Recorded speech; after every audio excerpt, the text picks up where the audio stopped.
आखिर शनिदेव है क्या? शनि भगवान जो है वो तीनों लोकों में किसी को भी कहीं भी जाकर के दंडित करने का पावर पूरी तरह से रखते हैं। शनि भगवान को बांध नहीं सकते और आप शनि मंदिर में जाकर के वो ताला लगा रहे हैं। शनि भगवान का सिर्फ एक ही उपाय है कि आप अपने कर्मों को बैलेंस करिए और शनिदेव का सबसे पहला काम यही है कि जो अपने आप को सुप्रीम समझता हो उसको पहले पावर उसकी खत्म करो, उसको बैलेंस करो, उसको उसके लेवल में लेकर के आओ। महिलाओं को शनिदेव को स्पर्श नहीं करना चाहिए। कभी भी ऐसा नहीं है कि आप पे 7.5 जैसे अब लग गई है तो आप एकदम से परेशान होने शुरू हो जाएंगे। 7.5 2.5 साल एक पाँव एक राशि में रखती है, फिर एक पाँव बीच में रखती है और एक पाँव रखती है अगली राशि में। तो इस तरह से वो शनिदेव 7.5 साल में 3 राशियों को घेर के आगे चलते हैं। सिंह राशि में जो ढैया चलेगी वो बहुत ज्यादा स्ट्रगलिंग फेज रहेगी। आप पात्र तो छोड़िए, आप शनि मंदिर से आपको कुछ भी चीज लेकर के नहीं आनी। शनि भगवान का जहाँ भी किसी ने अपमान किया उसको भारी दंड भोगना पड़ा। जब शनि मंदिर ही आप घर में नहीं बना सकते, मूर्ति नहीं रख सकते, तो आप घर पे शनि पूजा कर भी नहीं। शनि भगवान जो है वो न्याय के देवता है। कोई भी व्यक्ति स्वयं से न्यायाधीश बनने की कोशिश ना करे। शनि साधना देखिए पारिवारिक लोगों के लिए तो है नहीं। आप पे जन्म कुंडली में शनिदेव आप पे प्रसन्न नहीं है और आप वो चीज लेकर के आ रहे हो जो उनकी प्रिय है, तो वो उसको खराब करेंगे।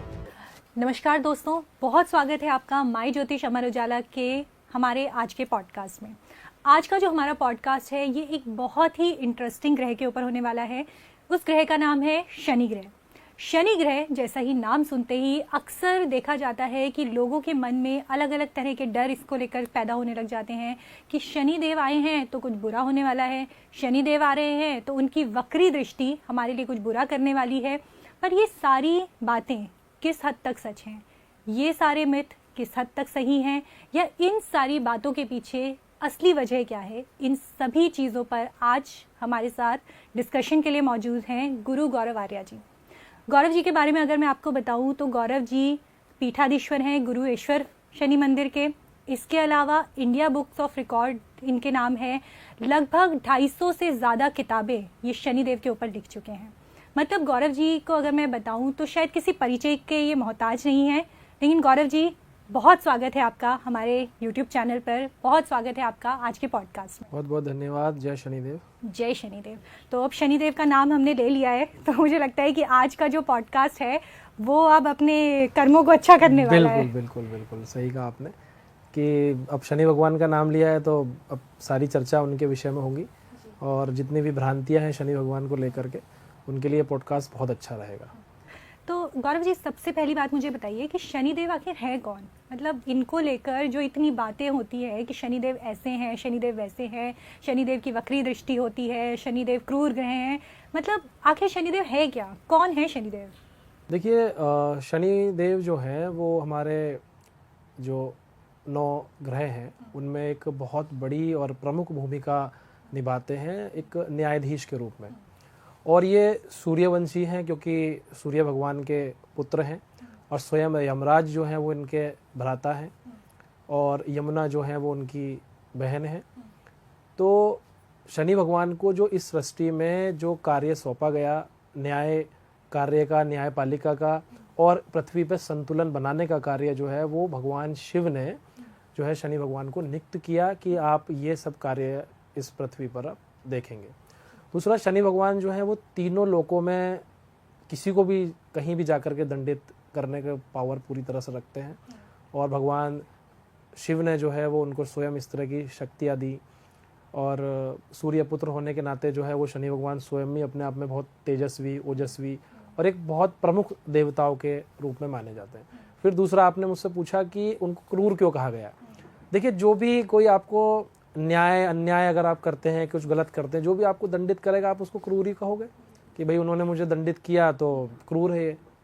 तो इस तरह से जो है वो शनि भगवान का एक बहुत बड़ा सनातन धर्म में कह सकते हैं, ज्योतिष शास्त्र में कह सकते हैं, नवग्रहों में कह सकते हैं, एक बहुत बड़ा पद है और बहुत इम्पोर्टेंट जो है उनका काम भी है। तो हम ये मान सकते हैं कि जो शनिदेव हैं वो एक स्ट्रिक्ट प्रिंसिपल हैं और उनकी 7.5 और ढैया ऐसी पनिशमेंट हैं जिसके बारे में सुनते ही मतलब ये लगता है कि अब तो बुरा समय शुरू होने वाला है। पर क्या ये बात सच है? देखिए, जैसा आपने कहा कि 7.5 पनिशमेंट, तो 7.5 कोई और ढैया जो है कोई पनिशमेंट नहीं है किसी के लिए भी। 7.5 में मैंने अपने अनुभव में ऐसे बहुत लोगों को देखा है कि जिनकी जन्म कुंडलियों में जो शनि है वो बहुत अच्छे विराजमान है और उनका जो आचरण है, उन मनुष्यों का आचरण बहुत सात्विक है, बहुत अच्छे आचरण के रहे हैं, जिन्होंने हमेशा ज़रूरतमंद लोगों की सेवाएं की हैं, तो उनको शनि भगवान कभी भी परेशान नहीं करते, कभी भी दंडित नहीं करते। तो उन लोगों पे जितनी भी साढ़े सातियाँ चली हैं, तो उनमें साढ़े सातियाँ एज ए गिफ्ट की तरह से उनके लिए कार्य करती है कि उनको उस साढ़े साती के समय में बहुत चीजें एज ए उपहार के रूप में भी उनको मिली है।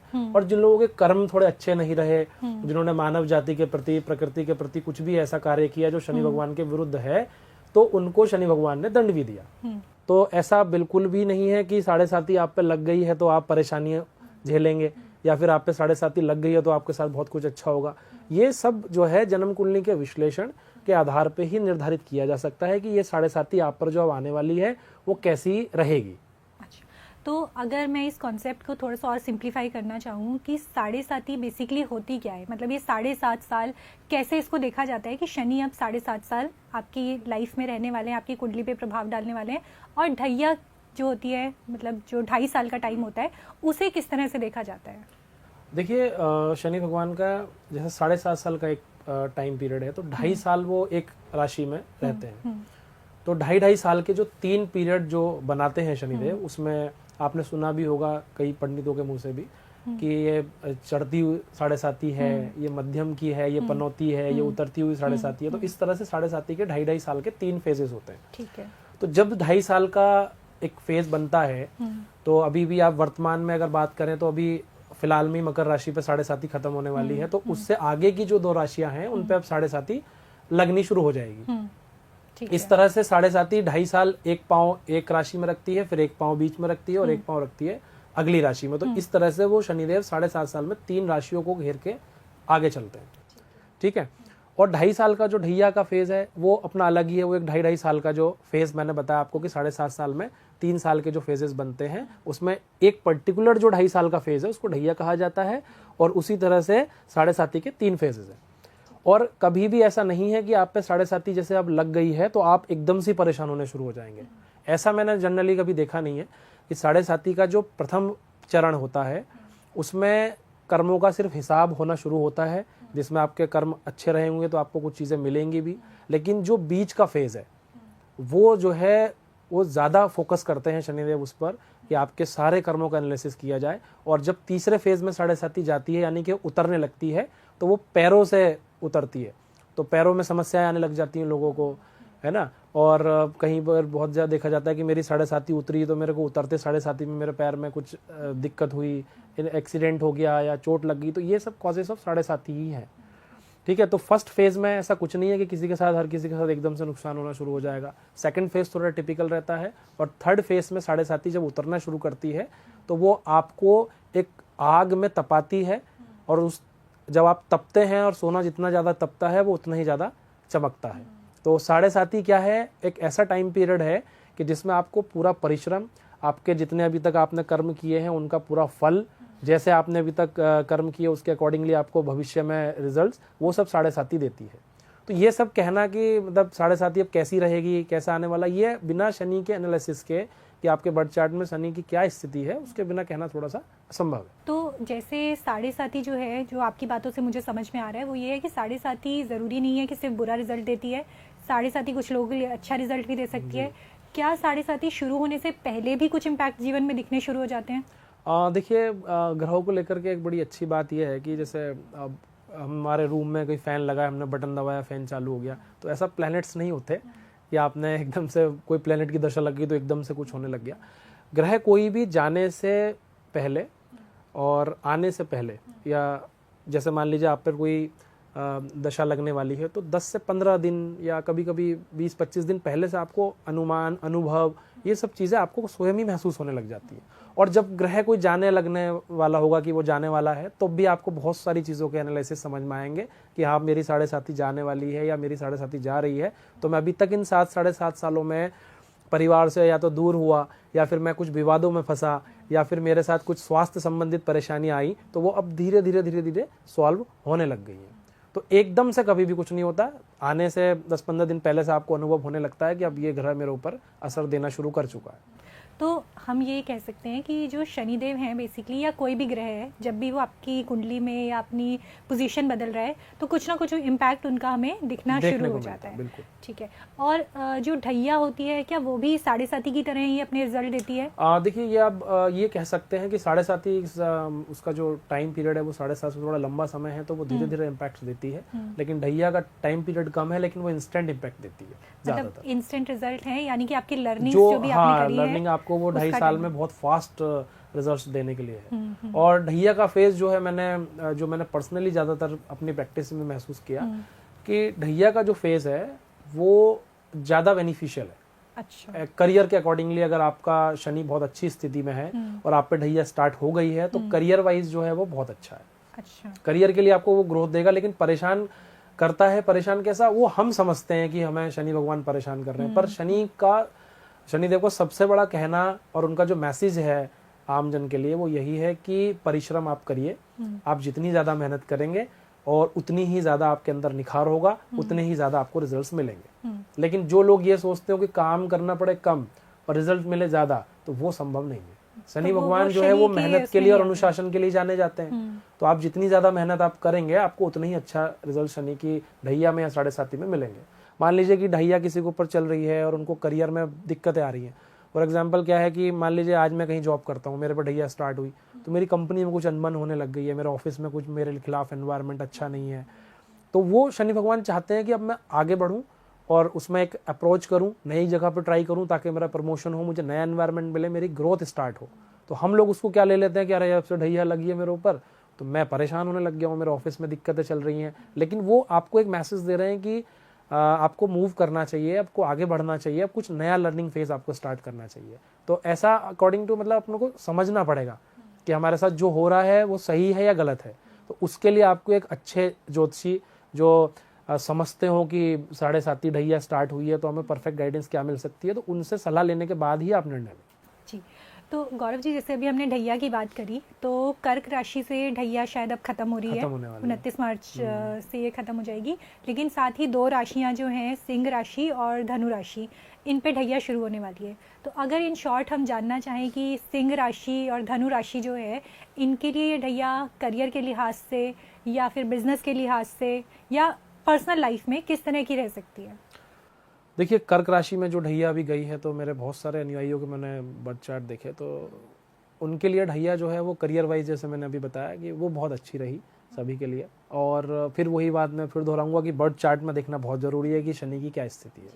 अगर मान लीजिए शनि शत्रु राशि में है, शत्रु के घर में है, गलत क्रूर ग्रह की एस्पेक्ट्स में है, उनकी दृष्टि उस पर पड़ रही है, तो कहीं ना कहीं रिजल्ट्स में वेरिएशन आ जाता है।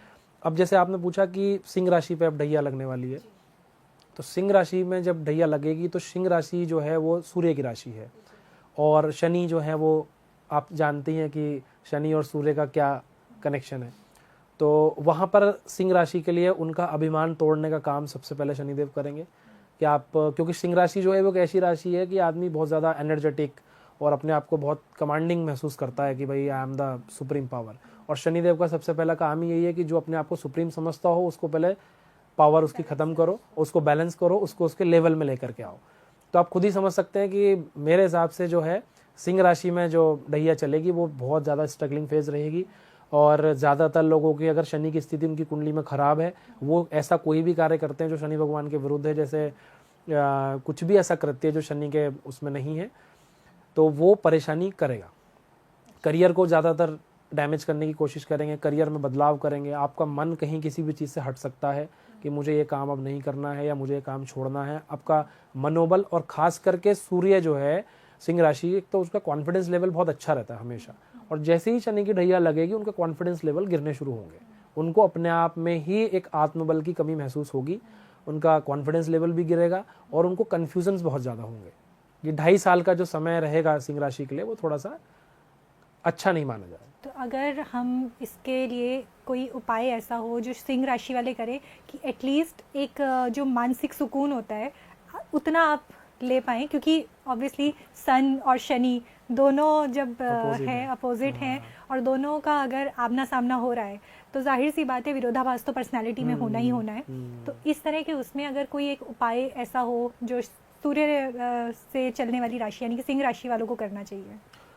देखिए, शनि भगवान का कोई ऐसा कोई उपाय नहीं है। शनि भगवान का सिर्फ एक ही उपाय है कि आप अपने कर्मों को बैलेंस करिए और प्रकृति और समाज जो आपकी सोसाइटी है उसमें जितना हो सके आप सहयोग करिए, ज़रूरतमंदों की मदद कीजिए। तो शनि भगवान सिर्फ उन्हीं लोगों से प्रसन्न होते हैं। तो सबसे बड़ी रेमेडी तो शनि की यही है कि आप जितना हो सके अपनी सोसाइटी के लिए करिए, अपने देश के लिए करिए, अपने समाज के लिए करिए। ज़रूरतमंद लोगों को एजुकेशन दीजिए, जिसको जिस चीज़ की रिक्वायरमेंट है अपनी सामर्थ्य अनुसार कि आप मैं इसके लिए बहुत अच्छा कर सकता हूँ आप। और दूसरा सबसे बड़ा रेमेडी है कि आप अपने अंदर किसी भी तरह की गलतफहमी, अहंकार अगर है तो उसको तुरंत निकाल दीजिए, क्योंकि शनि आएंगे ही सबसे पहले वो ख़त्म करने के लिए। तो सबसे पहले अपना एटीट्यूड चेंज करिए और समाज सोसाइटी के लिए कुछ ऐसा करिए कि जो किसी की मदद की जा सकती हो, आपसे नीचे लोअर लेवल के जो लोग हैं उनकी हेल्प करिए। उससे शनि भगवान बहुत ज़्यादा प्रसन्न होते हैं। ठीक है, इतना करने के बाद भी अगर आपके पास समय बच जाए शनि की रेमेडी करने के लिए, तो आप फिर शनि मंदिर जाएं और ऐसे शनि मंदिर जाएं जहां पर शनि भगवान जो है वो पश्चिम दिशा की ओर मुख करके विराजमान हो, क्योंकि शनि भगवान की जो मूर्ति की दिशा है वो पश्चिम है। शनि जो है वो पश्चिम दिशा के स्वामी हैं और पश्चिमेश्वर है, मतलब पश्चिम दिशा की तरफ ही उनका दिशा भी उनकी वही है, उनका मुख भी उधर है। आप किसी भी जैसे शनि शिंगणापुर में भी देखेंगे तो शनि भगवान की जो शिला है वो पश्चिम मुखी है। तो अगर शनि भगवान की मूर्ति का मुख जो है वो पश्चिम दिशा की ओर है, आप ऐसे शनि मंदिर जाइए और भले ही आप कुछ तेल ना चढ़ाएं, कोई पूजा ना करें, तो उनको साइड से खड़े होकर के प्रणाम करके और अपने जितने भी खराब कर्म रहे या फिर आपको लगता है कि मैंने ये जीवन में गलत किया है, क्योंकि ये सबको पता रहता है कि मैंने यहाँ पे ये गलत किया था या सही किया था। जो चीज़ आपको पता ही नहीं है, जाने अनजाने में गलती की है कुछ भी, शनिदेव उसको तो करते ही हैं बैलेंस। लेकिन अगर आपने कोई गलती जान के कहीं पे भी किसी का अपमान किया है या किसी का दिल दुखाया है, किसी के साथ अभद्र भाषा का प्रयोग किया है या कुछ ऐसा कार्य कि जिससे आपकी वजह से किसी को नुकसान हुआ है, तो वहाँ शनि के समक्ष जाकर के आपको उस चीज़ को अपोलोजाइज करना चाहिए कि शनि भगवान ये मुझसे गलती हुई है और आगे मैं अब इसको कभी भी नहीं दोहराऊंगा। तो आप देखेंगे कि शनि भगवान का जो आप बहुत भयंकर प्रकोप भी चल रहा होगा ना, वो धीरे धीरे धीरे धीरे कम होने लग जाएगा। तो जैसे अभी आपने बोला कि शनि भगवान जो हैं वो पश्चिम दिशा के स्वामी माने जाते हैं, तो घर का जो वास्तु होता है वहाँ भी ये चीज़ देखी जाती है कि अगर आपके घर की पश्चिम दिशा जो है वहाँ पे किस तरह की चीज़ें हैं या किस तरह का सामान रखा है, वो भी आपकी कुंडली पे ग्रहों को और शनि की दृष्टि से आपको प्रभावित करती है? बिल्कुल करता है। देखिए, जैसे व्यावय कोण, नृत्य कोण है, इनको हमेशा भारी रखने की सलाह दी जाती है कि आप इनको हल्का मत रखिए और नीचा मत, मतलब ज़्यादा ऊंचा मत करिए, ज़्यादा हाइट मत रखिए। वहाँ पर बहुत सारी चीज़ों का जो शुभ चीज़ें हैं उनका जो है ना रखना ज़्यादा उचित है। तो एक तरह से बोल सकते हैं कि जैसे व्यावय कोण है, नृत्य कोण है, तो इनके दोनों कोणों के बीच की जो दिशा है वो पश्चिम दिशा बनती है। तो उसमें शनि भगवान का निवास है, स्वयं यम का भी निवास उसी दिशा में माना गया है। तो वहाँ पर भारी चीज़ों का ज़्यादा सामान रखना चाहिए, पश्चिम दिशा में भारी सामान रखना चाहिए, ताकि वहाँ से जो कुछ परेशानी आने वाली है वो वहाँ पर ही बैलेंस रहे। ओके। मंदिर वहाँ कभी नहीं होना चाहिए। व्यावय कोण में, नृत्य कोण में जिन्होंने भी मंदिर बनाए होंगे, कुछ भी किए होंगे, तो वहाँ पे वो दीपक प्रज्वलित करेंगे, धूप करेंगे, तो उसकी ऊर्जा से वो जो लेवल है उस वहाँ पर एनर्जी का वो एक्टिवेट होगा और उसी तरह के रिजल्ट्स आपको मिलने शुरू होंगे। और व्यावय क्या मतलब होता है कि एक एक्सपेंस है कि आपको वो हर चीज़ खर्च करेगा। अगर आप व्यावय कोण में कोई भी चीज़ रख करके वहाँ दिया करेंगे, दीपक जलाएंगे, आप फिर कुछ भी डिवोशन से रिलेटेड कुछ भी आप करेंगे, तो आप देखेंगे कि मेरे एक्सपेंसेस बढ़ने लग गए, मेरे खर्चे बढ़ने लग गए। और नृत्य कोण तो आप समझते हैं कि वो नृत्य है पूरा, तो वहाँ पर जो डेड आइटम्स हैं वही हमें प्लेस करने चाहिए। ओके।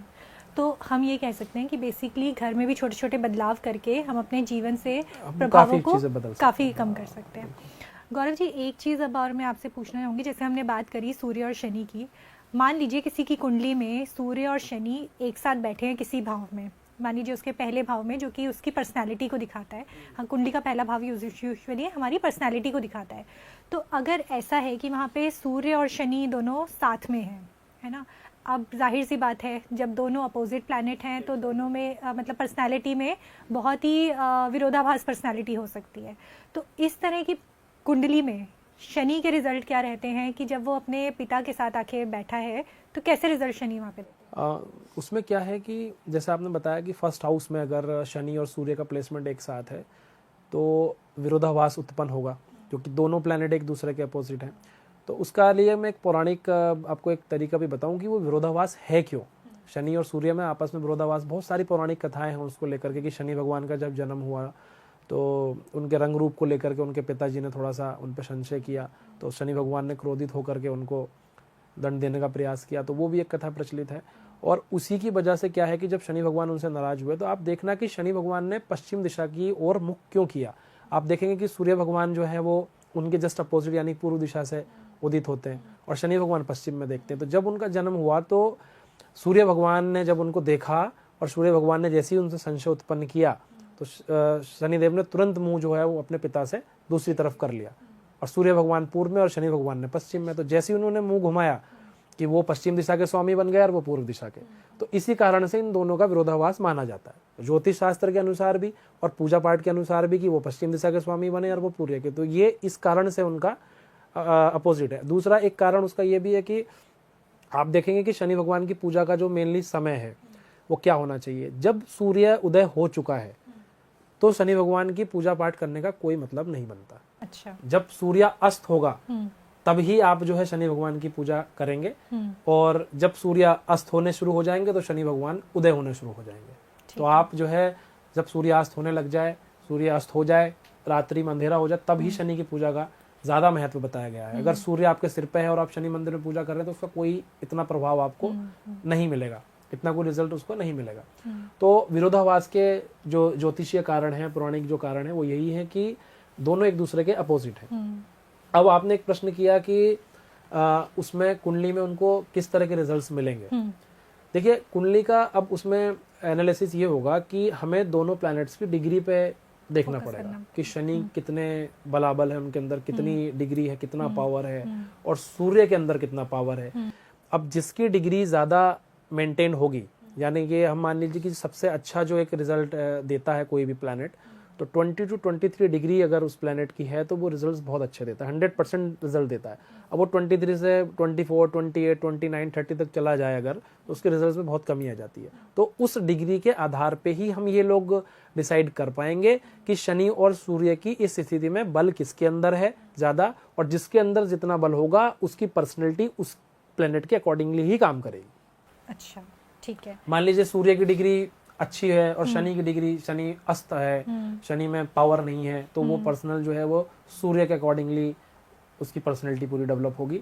और रहेगा कहीं हल्का बहुत विरोधाभास, लेकिन वो इतना माइनर रहेगा कि उसको आप जज नहीं कर पाएंगे। और अगर शनि की अच्छी है तो वो पर्सन जो है बहुत ज्यादा कर्मशील होगा, बहुत ज्यादा मेहनती होगा, और उसके अंदर एटीट्यूड बिल्कुल भी नहीं होगा। आप उसको बोलोगे जमीन पे बैठ जाओ तो जमीन पे बैठने के लिए भी वो तैयार होगा। इस तरह का ईगो क्लैशेस उस पर्सन के अंदर नहीं रहते। और मैंने अपनी प्रैक्टिस में जहां भी देखा है शनि और सूर्य का कॉम्बिनेशन, ऐसे पर्सन बहुत ज्यादा डाउन टू अर्थ देखे हैं मैंने, कि वो बहुत ज्यादा डाउन टू अर्थ रहते हैं, वो किसी भी सिचुएशन के लिए कॉम्प्रोमाइज करने के लिए रेडी रहते हैं। तो ऐसा भी हो सकता है क्या कि किसी की, जैसे आपने बताया हम डिग्रीज देखते हैं, डिग्रीज में अगर ज़्यादा फर्क ना हो, मान लीजिए एक की डिग्री 23 है, एक की 25 है, तो क्या ऐसे में जो पर्सनालिटी होगी वो 50-50 पर्सनालिटी हो जाएगी? हाँ, ऐसा भी बहुत सारे केसेस में देखा है। मान लीजिए कि डिग्री में थोड़ा बहुत माइनर डिफरेंसेस है, तो पर्सनैलिटी फिर उनकी चेंज कैसे होती है। जैसे अभी मान लीजिए उन पर दशा, महादशा या अंतरदशा सूर्य की लगी, तो वो सूर्य के अकॉर्डिंगली उसकी पर्सनैलिटी ज्यादातर बिहेव करने लग जाती है। और शनि की लगी है तो शनि के अकॉर्डिंग करेगी। तो ये महादशा, अंतरदशा और गोचर पर डिपेंड करेगा कि उसकी पर्सनैलिटी अब किस तरह मूव कर रही है। फॉर एग्जाम्पल मैंने बहुत जगह देखा है कि कोई पर्सन आज से 10 साल पहले बोलता था कि मुझे ये चीज़ खाने में पसंद है, या फिर मुझे यहाँ घूमना फिरना बहुत, 10 साल बाद वो बोलता है कि नहीं यार मुझे नहीं, आई डोंट लाइक, अब मुझे पसंद नहीं है। तो वो ग्रह की वजह से कहीं ना कहीं उसके जीवन में दशा अंतरदशा के अकॉर्डिंग परिवर्तन आया है। अपने आप को आप देखेंगे कि पूरे जीवन कोई भी जातक जब जन्म लेता है और मृत्यु तक उसके अंदर परिवर्तन चलते रहते हैं, क्योंकि दशा अंतरदशाएं ग्रह की आती रहती हैं, वो परिवर्तित करती रहती हैं, उनके अकॉर्डिंगली उसके अंदर चेंजेस आने लग जाते हैं। तो यह उसका एक कारण है कि अगर कहीं थोड़ा बहुत माइनर डिफरेंस है तो हम दशा महादशा के अकॉर्डिंगली डिसाइड करेंगे कि अब इसमें क्या परिवर्तन होने हैं।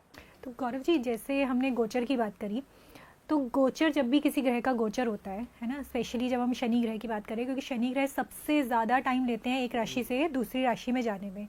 यूजुअली ये जो टाइम है वो 2.5 साल का टाइम रहता है।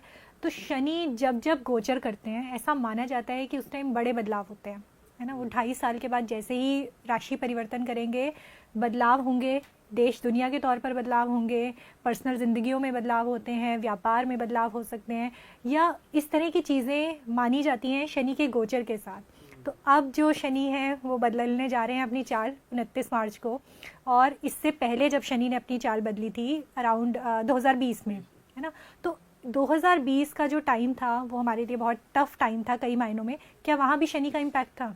बिल्कुल था। देखिए आप शनि महाकाल मृत्युंजय स्तोत्र आप सभी शायद दर्शकों ने भी सुना होगा कि भगवान शिव ने पार्वती माता को वाच करते हुए बताया था कि शनि की पीड़ा से मुक्ति पाने के लिए शनि महाकाल मृत्युंजय स्तोत्र की रचना उन्होंने की। तो उस महाकाल शनि मृत्युंजय स्तोत्र में एक श्लोक आया है, काल रूपेण संसारम भक्षयंतम महाग्रहम मृत्युंजय महाकालम नमस्यामि शनिश्चरम। उसमें कहा गया कि काल रूपेण संसारम, आप संसार के लिए काल के समान हो। काल रूपेण संसारम भक्षयंतम महाग्रहम, आप वो महाग्रह हो जो किसी भी चीज का भक्षण कर सकते हो, उसको नष्ट कर सकते हो। तो अब क्या है कि वो करेंगे का वैसा।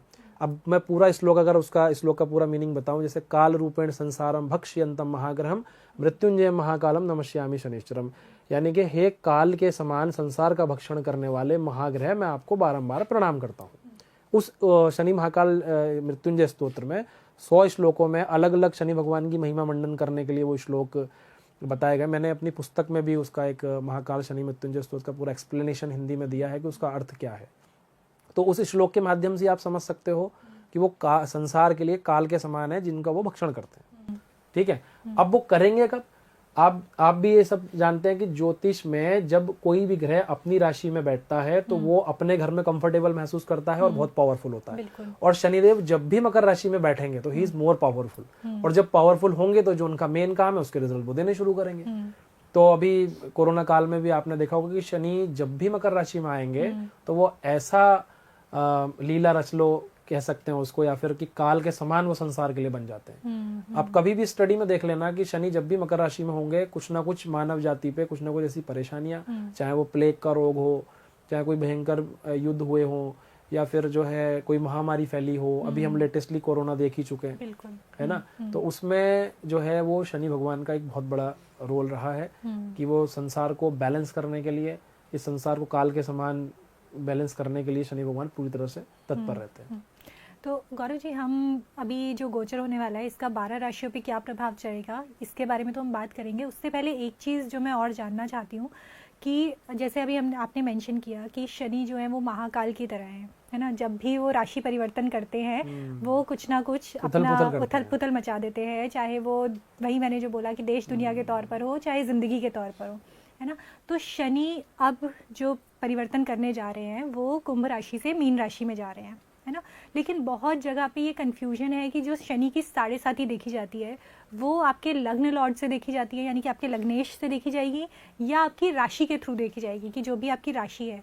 तो अगर मैं मतलब एक एग्जाम्पलरी बात करूं तो मान लीजिए कि मेरा लग्न जो है वो कुंभ लग्न है और राशि जो है वो मेष राशि बनती है, तो इसमें जो 7.5 मानी जाएगी, पहली बात तो मानी जाएगी या नहीं मानी जाएगी, और मानी जाएगी तो वो उतरती हुई मानी जाएगी या शुरू होती हुई मानी जाएगी? बहुत अच्छा प्रश्न है आपका ये। ज़्यादातर लोगों को मैंने भी देखा है कन्फ्यूज़न रहता है कि मेरा लगन जो है मान लीजिए मेष है या मकर लगन है तो मेरे पास 7.5 चल रही है कि नहीं चल रही। कुछ लोग तो मान ही लेते हैं कि मेरा मकर लगन है तो मेरे पास 7.5 चल रही है। ज्योतिष शास्त्र में 7.5 का जो कैलकुलेशन है वो चंद्रमा की राशि से पर ही आधारित है और उसी से किया जाता है कि आपकी जन्म कुंडली में आपका लगन कुछ भी उससे कोई मतलब नहीं है। आप अपनी जन्म कुंडली में ये देखिए चंद्रमा कहाँ प्लेस्ड है। अगर मान लीजिए आपका चंद्रमा मकर राशि में है तो 29 तारीख को रात को 10:27 के समथिंग आपकी 7.5 समाप्त होने वाली है। ठीक है, तो आपकी जन्म कुंडली में चंद्रमा जिस राशि में है उससे ही निर्धारित होगा कि आप पे 7.5 चल रही है या नहीं चल रही है। जब आप ये डिसाइड कर लेंगे कि हाँ भाई मेरी मान लीजिए मीन राशि है तो मेरे शनि भगवान की 7.5 स्टार्ट हो चुकी है ना, तब हम फिर आगे की कैलकुलेशन से निर्धारित करेंगे कि अब वो जा रही है या आ रही है। शनिदेव को जो भी हमारा जैसे कहते हैं कि जो भी गरीब लोग होते हैं या जो ज़रूरतमंद लोग होते हैं उनके साथ शनिदेव को बहुत जोड़ा जाता है। मैंने अक्सर रेमेडीज़ सुनी है कि वो शनिदेव को खुश करना है या उनकी कृपा पानी है तो आपको गरीबों की मदद करनी चाहिए, ज़रूरतमंदों की मदद करनी चाहिए। एक तो ये क्या इसके पीछे की वजह होती है। दूसरी एक चीज़ जो मैं जानना चाहती हूँ वो ये कि जब भी जैसे हम बात करते हैं कि शनिदेव की पूजा करनी है है ना, उन्हें तेल चढ़ाना है, तो क्या वो कोई प्रोसेस होता है कि जैसे यूजुअली ये सुना है मैंने बहुत बार कि शनिदेव को जब भी आप तेल चढ़ाते हैं तो आपकी जो दृष्टि है, आपकी जो नज़रें हैं वो उनके चेहरे की तरफ नहीं होनी चाहिए, उनके चरणों की तरफ होनी चाहिए। तो लेकिन अब आप जब मंदिर जा रहे हैं तो ऐसा होता है ना कि आमने सामने आपका साक्षात्कार हो जाता है, तो ये इसका भी कोई इम्पैक्ट पड़ता है?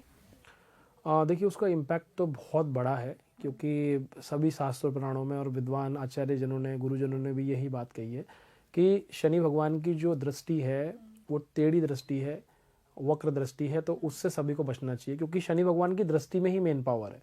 आप देखेंगे कि जब रामायण में देखेंगे कि जब हनुमान जी ने लंका जलाने के लिए सब शुरुआत की, लंका जलाने के लिए, तो उससे पहले उन्होंने शनि भगवान को वहाँ से आज़ाद किया था, उनको वहाँ से फ्री किया। उसके बाद जब हनुमान जी ने शनि भगवान को बोला कि मैं ये लंका पूरी जला दूंगा, तो शनि भगवान ने उनको बोला कि ये सोने की लंका है, और जब तुम इस सोने की लंका को जलाओगे ना, तो सोना कभी जलता नहीं है, वो जलेगा कभी नहीं, जितना ज़्यादा जलेगा उतना ही ज़्यादा चमकेगा। तो हनुमान जी बोलते हैं कि नहीं, मुझे इस पूरी लंका को भस्म करना है ताकि रावण का अहंकार हो। तो उसी समय पे शनि भगवान बोले कि मेरी दृष्टि में वो शक्ति है कि वो सोने को भी भस्म कर सकती है। तो उन्होंने कहा ठीक है। तो हनुमान जी ने बोला कि मैं पूरी लंका में आग जलाऊंगा, और शनिदेव आप जब यहाँ से मुक्त हो जाएंगे तो आप अपनी दृष्टि से पूरी लंका को भस्म करके राख कर देना। तो हनुमान जी जो है वो लंका में आग लगाते चले गए, और शनि भगवान अपनी दृष्टि से उस लंका को भस्म करते चले गए। नहीं तो आप साइंटिफिकली भी अगर देखें तो सोना कभी गर्म करने से आग से जलेगा नहीं, चमकेगा। तो शनि भगवान की दृष्टि ने ही उस लंका को भस्म किया था, राख बना दिया था उसको। तो जब आप देखिए कि रावण जैसे विद्वान की लंका को भस्म शनि भगवान ने अपनी दृष्टि से कर दिया, हनुमान जी ने दोनों ने मिलकर के उसको भस्म कर दिया, तो शनि भगवान की दृष्टि कितनी घातक है। आप उसमें, अब आजकल के समय में क्या है कि नए नए शनि मंदिर बनने लग गए हैं, तो उसमें दिशा का मैंने जैसे बताया कि शनि भगवान का पश्चिम दिशा के ऊपर मुख होना चाहिए, और शनि भगवान के जो मंदिर हैं उनमें विशेषता ये होनी चाहिए कि आप जब भी शनि भगवान के समक्ष जाएं तो जो बहुत अच्छे वास्तु के अनुसार और विस्तृत तरीके से शनि मंदिर बनाए गए हैं, आप देखेंगे कि शनि भगवान के सामने से कोई भी व्यक्ति नहीं जाता, साइड से ही वो जाएगा, पूजा करेगा और साइड से ही आ जाएगा।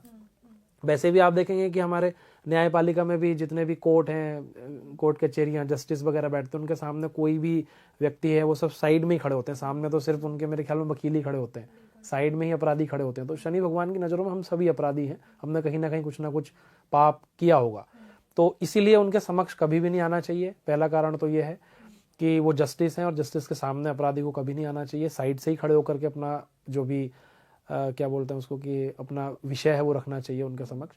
और उनकी दूसरी दृष्टि बहुत हानिकारक है। तो उसमें आप देखेंगे कि शनि भगवान की जो मूर्ति बनी हुई है, उसमें शनि भगवान की जो शिला है या मूर्ति है, उसमें आंखें लगी हैं क्या? अगर उसमें आंखें लगी हैं तो आपको बिल्कुल भी उनके समक्ष नहीं जाना चाहिए, साइड से ही निकलना चाहिए, पूजा करके साइड से ही आना चाहिए। शनि भगवान की दृष्टि वाकई में ही बहुत हानिकारक रहती है, क्योंकि इस दुनिया में समझता हूँ कि कोई भी भगवान शनि भगवान के सामने आए और उसने कुछ भी अपराध किया होगा या कुछ भी गलती की होगी, तो उसको दंड जो 2 महीने बाद मिलने वाला होगा वो हैंड टू हैंड मिलेगा।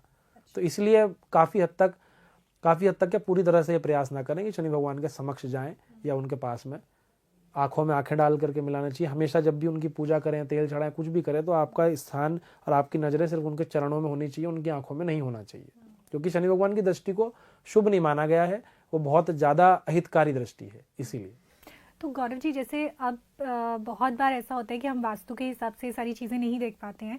मंदिरों में कई बार लेफ़्ट साइड पे या कई बार राइट साइड पे शनिदेव की मूर्ति बनाई हुई होती है, या कई बार रास्तों के कॉर्नर्स पे शनिदेव का मंदिर बनाया होता है। अब रास्ते ऐसी चीज़ें जो आप क्रॉस करोगे ही, उसके लिए आप घूम के नहीं जा सकते, या ये सब चीज़ें हैं, या अनजाने में अगर आप उस जगह को क्रॉस कर रहे हैं, है ना, जो गलतियाँ आप खुद से नहीं कर रहे हैं, उस केसेस में भी क्या शनिदेव की जो दृष्टि है या जो शनिदेव का प्रकोप है वो परेशान कर सकता है? देखिए, अगर आपको जानकारी नहीं है उस चीज़ की, तो मैं ऐसा तो नहीं बोल सकता कि आपको वो दृष्टि हानिकारक नहीं रहेगी, पर अपने को ये मेन चीज़ ये देखनी पड़ेगी कि वो जो शनि मंदिर बना हुआ है वो पूरी तरह से प्राण प्रतिष्ठित है। वो मंदिर में जो मूर्तियाँ लगी हैं या मंदिर जो बनाया गया है वो विधि विधान से बना है कि नहीं बना है। अगर पूरी तरह से वो मंदिर प्राण प्रतिष्ठा की पूरा वैदिक पद्धति से बना है तो उसमें उस मूर्ति में वो ऊर्जा होगी, कि वो आपको उस तरह के रिजल्ट्स दे पाए। मान लीजिए वो मंदिर ही ऐसे अव्यवस्थित तरीके से बना है, उसमें मूर्ति की प्राण प्रतिष्ठा नहीं है, किसी ने ऐसी मूर्ति लगा दी, चौराहे पे लगा दी, ये कर दिया, तो हो सकता है कि उसके रिजल्ट्स उसको ना मिले। लेकिन अगर जाने अनजाने में फिर भी गलती होती है तो शनि भगवान को प्रसन्न करने का सबसे बड़ा जो उपाय है वो यही है कि आप उनसे अपोलोजाइज करिए कि ये मुझसे गलती हुई है, अब भविष्य में ऐसा नहीं होगा। मतलब तो आप ऐसा भी कर सकते हैं ऑप्शनली कि आप ऐसे ही मंदिर का चुनाव करिए जो उस विधि से बना हो। नहीं, पर जैसे कई बार होता है ना कि सोसाइटीज के मंदिर में लग गया है और सोसाइटी का रास्ता है, या मैंने बोला कि जैसे सड़कों के किनारे पे जो बन जाते हैं, वहाँ पे कई बार हमारे लिए फॉलो करना इतना पॉसिबल नहीं हो पाता है। तो उसके लिए बेस्ट तरीका यही है कि आप उनके आगे से निकलते हुए माफी मांग लो। अब जब आप निकलें तो कोशिश करें कि उनकी तरफ देखें ही ना, या फिर जो है अगर नजर पड़ भी जाए तो उनके पैरों की तरफ ध्यान दें, और हो जाए तो फिर अपना क्षमा याचन करते हुए कि शनि भगवान मुझसे गलती होगी, मुझे क्षमा करना, आज की परिस्थितियां ऐसी हैं। तो शनि भगवान जो है वो चीज़ों को समझते हैं कि नहीं, जाने अनजाने गलती सबकी माफ़ है। ठीक, तो शनिदेव के लिए जो हम ये तेल या सरसों का तेल बेसिकली, या फिर काले तिल, काला कपड़ा, लोहा, इन सब चीज़ों का भी कोई अपना रीज़न है कि यही चीज़ें उनको दी जाती हैं? बहुत अच्छा प्रश्न है आपका, क्योंकि आज के समय में क्या है कि ज़्यादातर लोग बस सबको तेल चढ़ाना है, उड़द चढ़ानी है, उसका कारण क्या है? तो उसमें जो है आपने सुना होगा कि शनि देव और एक राजा दशरथ का एक युद्ध हुआ था जब शनिदेव रोहिणी नक्षत्र में प्रवेश कर रहे थे। तो राजा दशरथ जी ने कहा कि मैं मेरी प्रजा के लिए बहुत लड़ने वाला राजा हूं कि मैं शनि भगवान आपको रोहिणी नक्षत्र प्रवेश करने नहीं दूंगा। और शनिदेव बोलते हैं कि मुझे आप रोक नहीं सकते रोहिणी नक्षत्र प्रवेश करने से, तो क्या किया जाए? तो उन्होंने बोला कि मैं मेरा क्षत्रिय धर्म का पालन करूंगा और शनिदेव आपसे युद्ध करूंगा। तो दोनों में जब युद्ध चला, और वो युद्ध कई समय तक चला, और उस युद्ध का कोई कंक्लूजन जब नहीं निकला, तो अंत में जो है वो शनिदेव उनसे प्रसन्न हुए। बोले कि राजा दशरथ मैं बस यही देखना चाहता था कि तुम अपनी प्रजा के लिए कितने डेडिकेटेड हो, और आप कैसे राजा हो जो मुझ जैसे शनि से, जो पूरा विश्व और पूरा ब्रह्मांड उसके नाम से कांपता है, आप उससे लड़ने के लिए आ गए अपनी प्रजा को बचाने के लिए। क्योंकि उसमें क्या रीजन था कि अगर शनिदेव रोहिणी नक्षत्र में प्रवेश करते तो उस प्रजा में, उस राज्य में भयंकर भूकंप, सूखा, और मतलब पानी की बहुत ज्यादा कमी हो जाती, सूखा होता, या फिर बहुत भयंकर ओलावृष्टि होती, तो प्राकृतिक आपदाएं आने के चांसेस बनते हैं। तो इसलिए राजा दशरथ के जो ज्योतिषी थे उन्होंने उनको बोला कि शनिदेव रोहिणी नक्षत्र में प्रवेश करेंगे तो इस तरह की समस्याएं उत्पन्न होंगी। तो राजा दशरथ बोले कि मैं उनको रोकने का पूरा प्रयास करूंगा। तो उन्होंने जब युद्ध किया, शनि भगवान उनसे प्रसन्न हुए कि भाई तुमने अपना क्षत्रिय धर्म निभाया, तुमने अपनी प्रजा के लिए मुझसे युद्ध किया, तो मैं तुमसे प्रसन्न हूं। तब फिर राजा दशरथ ने शनिदेव का दशरथ कृत शनि स्तोत्र की रचना की। अच्छा। उसमें राजा दशरथ ने शनि भगवान को प्रसन्न करने के सारे रास्ते बताए। तो अंत में उन्होंने फिर ये बात शनि भगवान से जब उन्होंने एक प्रश्न किया राजा दशरथ ने कि शनिदेव आप मुझे ये बताइए कि आप प्रसन्न किस चीज से होते हैं, आपकी प्रिय चीजें क्या है? तो आप शनि चालीसा भी आपको भी खोल के देखेंगे तो शनि चालीसा में लिखा हुआ है कि लोहा तिल तेल उड़द महिषी अति प्यारी। शनि भगवान को लोहा तिल तेल और उड़द जो है वो बहुत प्यारी है, उनकी प्रिय चीजें हैं। लोहा जो है वो धातु के रूप में है, भोजन के रूप में तिल और उड़द बहुत प्रिय है, और तेल जो है वो भी उनको अति प्रिय है। तब ये राजा दशरथ ने जब उनसे प्रश्न किया कि आप किस चीज से प्रसन्न होते हैं, भाई मान लीजिए मैंने तो आपसे युद्ध किया तो आप मुझसे प्रसन्न हुए मेरे कर्म को देखकर, लेकिन हर व्यक्ति तो ऐसा नहीं कर सकता ना, तो आप बताइए कि आप किससे प्रसन्न होते हैं। तब उन्होंने ये चीजें बताई कि मैं इन चीजों से प्रसन्न होता हूँ। तब से ये प्रथा चली कि ये चीजें हम अगर हम शनि भगवान को देंगे तो वो शायद हमसे प्रसन्न हो जाए। तो ये चीजें सिर्फ मंदिर में ही दान करनी चाहिए, या अगर हम किसी गरीब को या किसी जरूरतमंद को देते हैं तो भी इम्पैक्ट वैसा ही रहता है? वो चीजें क्या है कि मैंने बताया कि आपके ऊपर डिपेंड करता है कि आपकी सामर्थ्य क्या है। जिन लोगों की सामर्थ्य है कि भाई मैं किसी जरूरतमंद बच्चे को या फिर किसी ऐसे व्यक्ति को जिसको जरूरत है वो नहीं खरीद सकता, मान लीजिए कोई लोहे का पलंग नहीं खरीद सकता, लोहे की कोई चीज नहीं खरीद सकता, दाल चावल उड़द की दाल नहीं खरीद सकता, या फिर कोई चीज वस्त्र नहीं खरीद सकता, तो वो एज ए आप उसको दे सकते हैं, उसकी मदद करेंगे तो शनि भगवान प्रसन्न होंगे। और आपकी सामर्थ्य इतनी नहीं है कि मैं इतना ह्यूज क्वांटिटी में कुछ दे पाऊं, तो आप शनि मंदिर में वो चीज दान कर सकते हैं। शनि मंदिर में जो शनि मंदिर के निर्माण है आप उन कार्य में सहयोग कर सकते हैं, लोहा दान कर सकते हैं, सरिया दान कर सकते हैं, तो वो सबसे बड़ा दान है।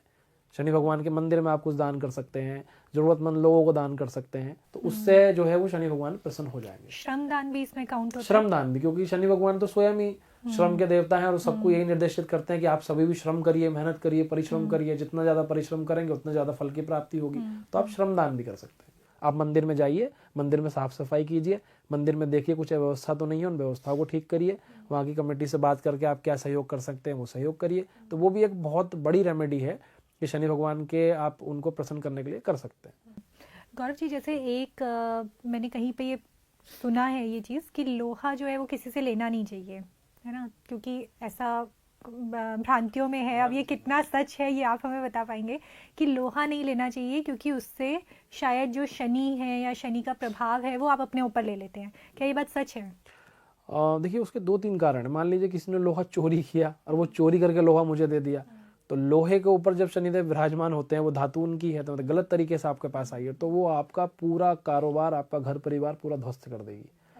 और दूसरा, किसी से लोहा दान लेना चाहिए कि नहीं लेना चाहिए। मान लीजिए मैं किसी को लोहा दान दे रहा हूँ, तो जो ज़रूरतमंद व्यक्ति है आपसे पूछ लें कि वो लोहा लेना चाहता है। अगर वो ज़रूरतमंद व्यक्ति हाँ करता है तो आप उसको दीजिए। और लोहा दान देना चाहिए या नहीं देना चाहिए, ये आपकी जन्म कुंडली के विश्लेषण पे ही पता चलेगा कि शनि की क्या स्थिति है। अब उसमें 2 कारण है। मान लीजिए कि आपकी जन्म कुंडली में शनि की स्थिति खराब है, शत्रु राशि में है और अच्छे ग्रहों से पीड़ित नहीं है, तो शनि खराब है। तो खराब ग्रह को सही करने के लिए दान का विधान बताया गया है कि आप उससे संबंधित दान कीजिए, क्योंकि शनि खराब जब भी हुए होंगे तब आपने अपने प्रारब्ध में, अपने पूर्ण जन्म में कुछ ऐसे कर्म किए हैं जो शनि भगवान के कार्य में या तो बाधा बने, या फिर आपने किसी अपने नीचे स्तर के किसी कर्मचारी को या किसी अपने नौकर को, सर्वेंट को कुछ ना कुछ आपने कष्ट दिया, तो आपकी जन्म कुंडली में शनि खराब हुए।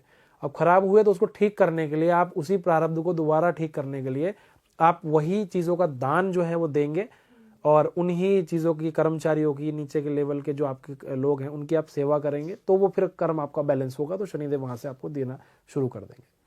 और अब मान लीजिए कि आपकी जन्म कुंडली में शनि ऑलरेडी बहुत अच्छी स्थिति में और आपने लोहा दान कर दिया, तो आपने अपने बहुत सारे अच्छे कर्म उस लोहे के माध्यम से भी दान कर दिए। तो इसलिए दान करने से पहले भी सलाह जरूर लेना है कि लोहे का दान करना चाहिए या नहीं करना चाहिए। किसी किसी को लोहे का दान बहुत ज्यादा फलेगा, उसको जब से लोहा दान मिलेगा, तो मान लीजिए मैंने किसी को 1 रुपए का सिक्का दिया, वो 1 रुपए के सिक्के से उसने 1000 करोड़ रुपए बना दिए, तो उसको दान फलीभूत हुआ। लेकिन किसी व्यक्ति में, किसी ने बोला कि यार मैंने जब से उसको वो चीज दान की ना, मेरे सारे घर की लक्ष्मी चली गई। तो वो दोनों विषयों में अलग अलग चीजें हैं कि जन्म कुंडली में क्या स्थिति है उसकी। अगर स्थिति अच्छी है तो आपको दान देने की कोई आवश्यकता नहीं है, आप अपने नॉर्मल जैसे कर्म वैसे करिए। स्थिति खराब है, शत्रु राशि में है, पीड़ित है, शनि खराब स्थिति में है, तो आप दान करके उसको बैलेंस करिए, उसको ठीक करिए। तो गौरव जी, एक चीज़ मैं इसमें जानना चाहूँगी कि जो कुंडली होती है, जैसे हर ग्रह की कोई ना कोई दृष्टि मानी जाती है कि ये ग्रह इतनी दृष्टि से देखता है, शनि ग्रह की कौन कौन सी दृष्टियाँ मानी गई हैं? देखिए शनि भगवान की सिर्फ 3 दृष्टियाँ हैं, 3, 7, 10, जिसमें सबसे महत्वपूर्ण दृष्टि जो है वो उनकी 7वीं दृष्टि है। जब भी वो 7वीं दृष्टि से किसी को देखते हैं तो वो 100% रिजल्ट उसको देते हैं। तो इसी तरह से 3 दृष्टियां शनिदेव की जो है वो प्रमुख है। अच्छा, तो मान लीजिए किसी की कुंडली में शनि बैठे हैं पहले घर में, तो 7वीं दृष्टि उनकी जाती है सप्तम भाव में, जो कि पार्टनरशिप का माना जाता है, यूजुअली शादी का माना जाता है। तो क्या इसका इम्पैक्ट शादी पे पड़ता है? देखिए दशा महादशा में ही वो इम्पैक्ट माना जाएगा। अगर शनि भगवान का प्लेसमेंट ही 7th हाउस में है, पार्टनर वाले भाव में, तब वो मैरिज में, अगर राशि उनकी अच्छी नहीं है, कंफर्टेबल साइन में नहीं है, तो वो फिर डिले एंड मैरिजेस करेंगे। तो उसमें आपको स्पेसिफिकली जो है वो शनि के रेमेडीज आपको करने पड़ेंगे। लेकिन शनि भगवान लग्न में बैठे हैं और सप्तम भाव को देखते हैं, तो उनकी महादशा अंतरदशा के अकॉर्डिंगली डिसाइड होगा कि वो सप्तम भाव में क्या रिजल्ट देंगे। ऐसा नहीं है कि वो लगन में बैठ करके सप्तम भाव को हमेशा ही रिजल्ट देते रहेंगे। हमेशा वो तभी देंगे जब वो उस भाव में प्लेस्ड होंगे। अदरवाइज वो दशा अंतरदशा का जो पीरियड लगेगा या गोचर का लगेगा, उसके अकॉर्डिंगली वो रिजल्ट देंगे।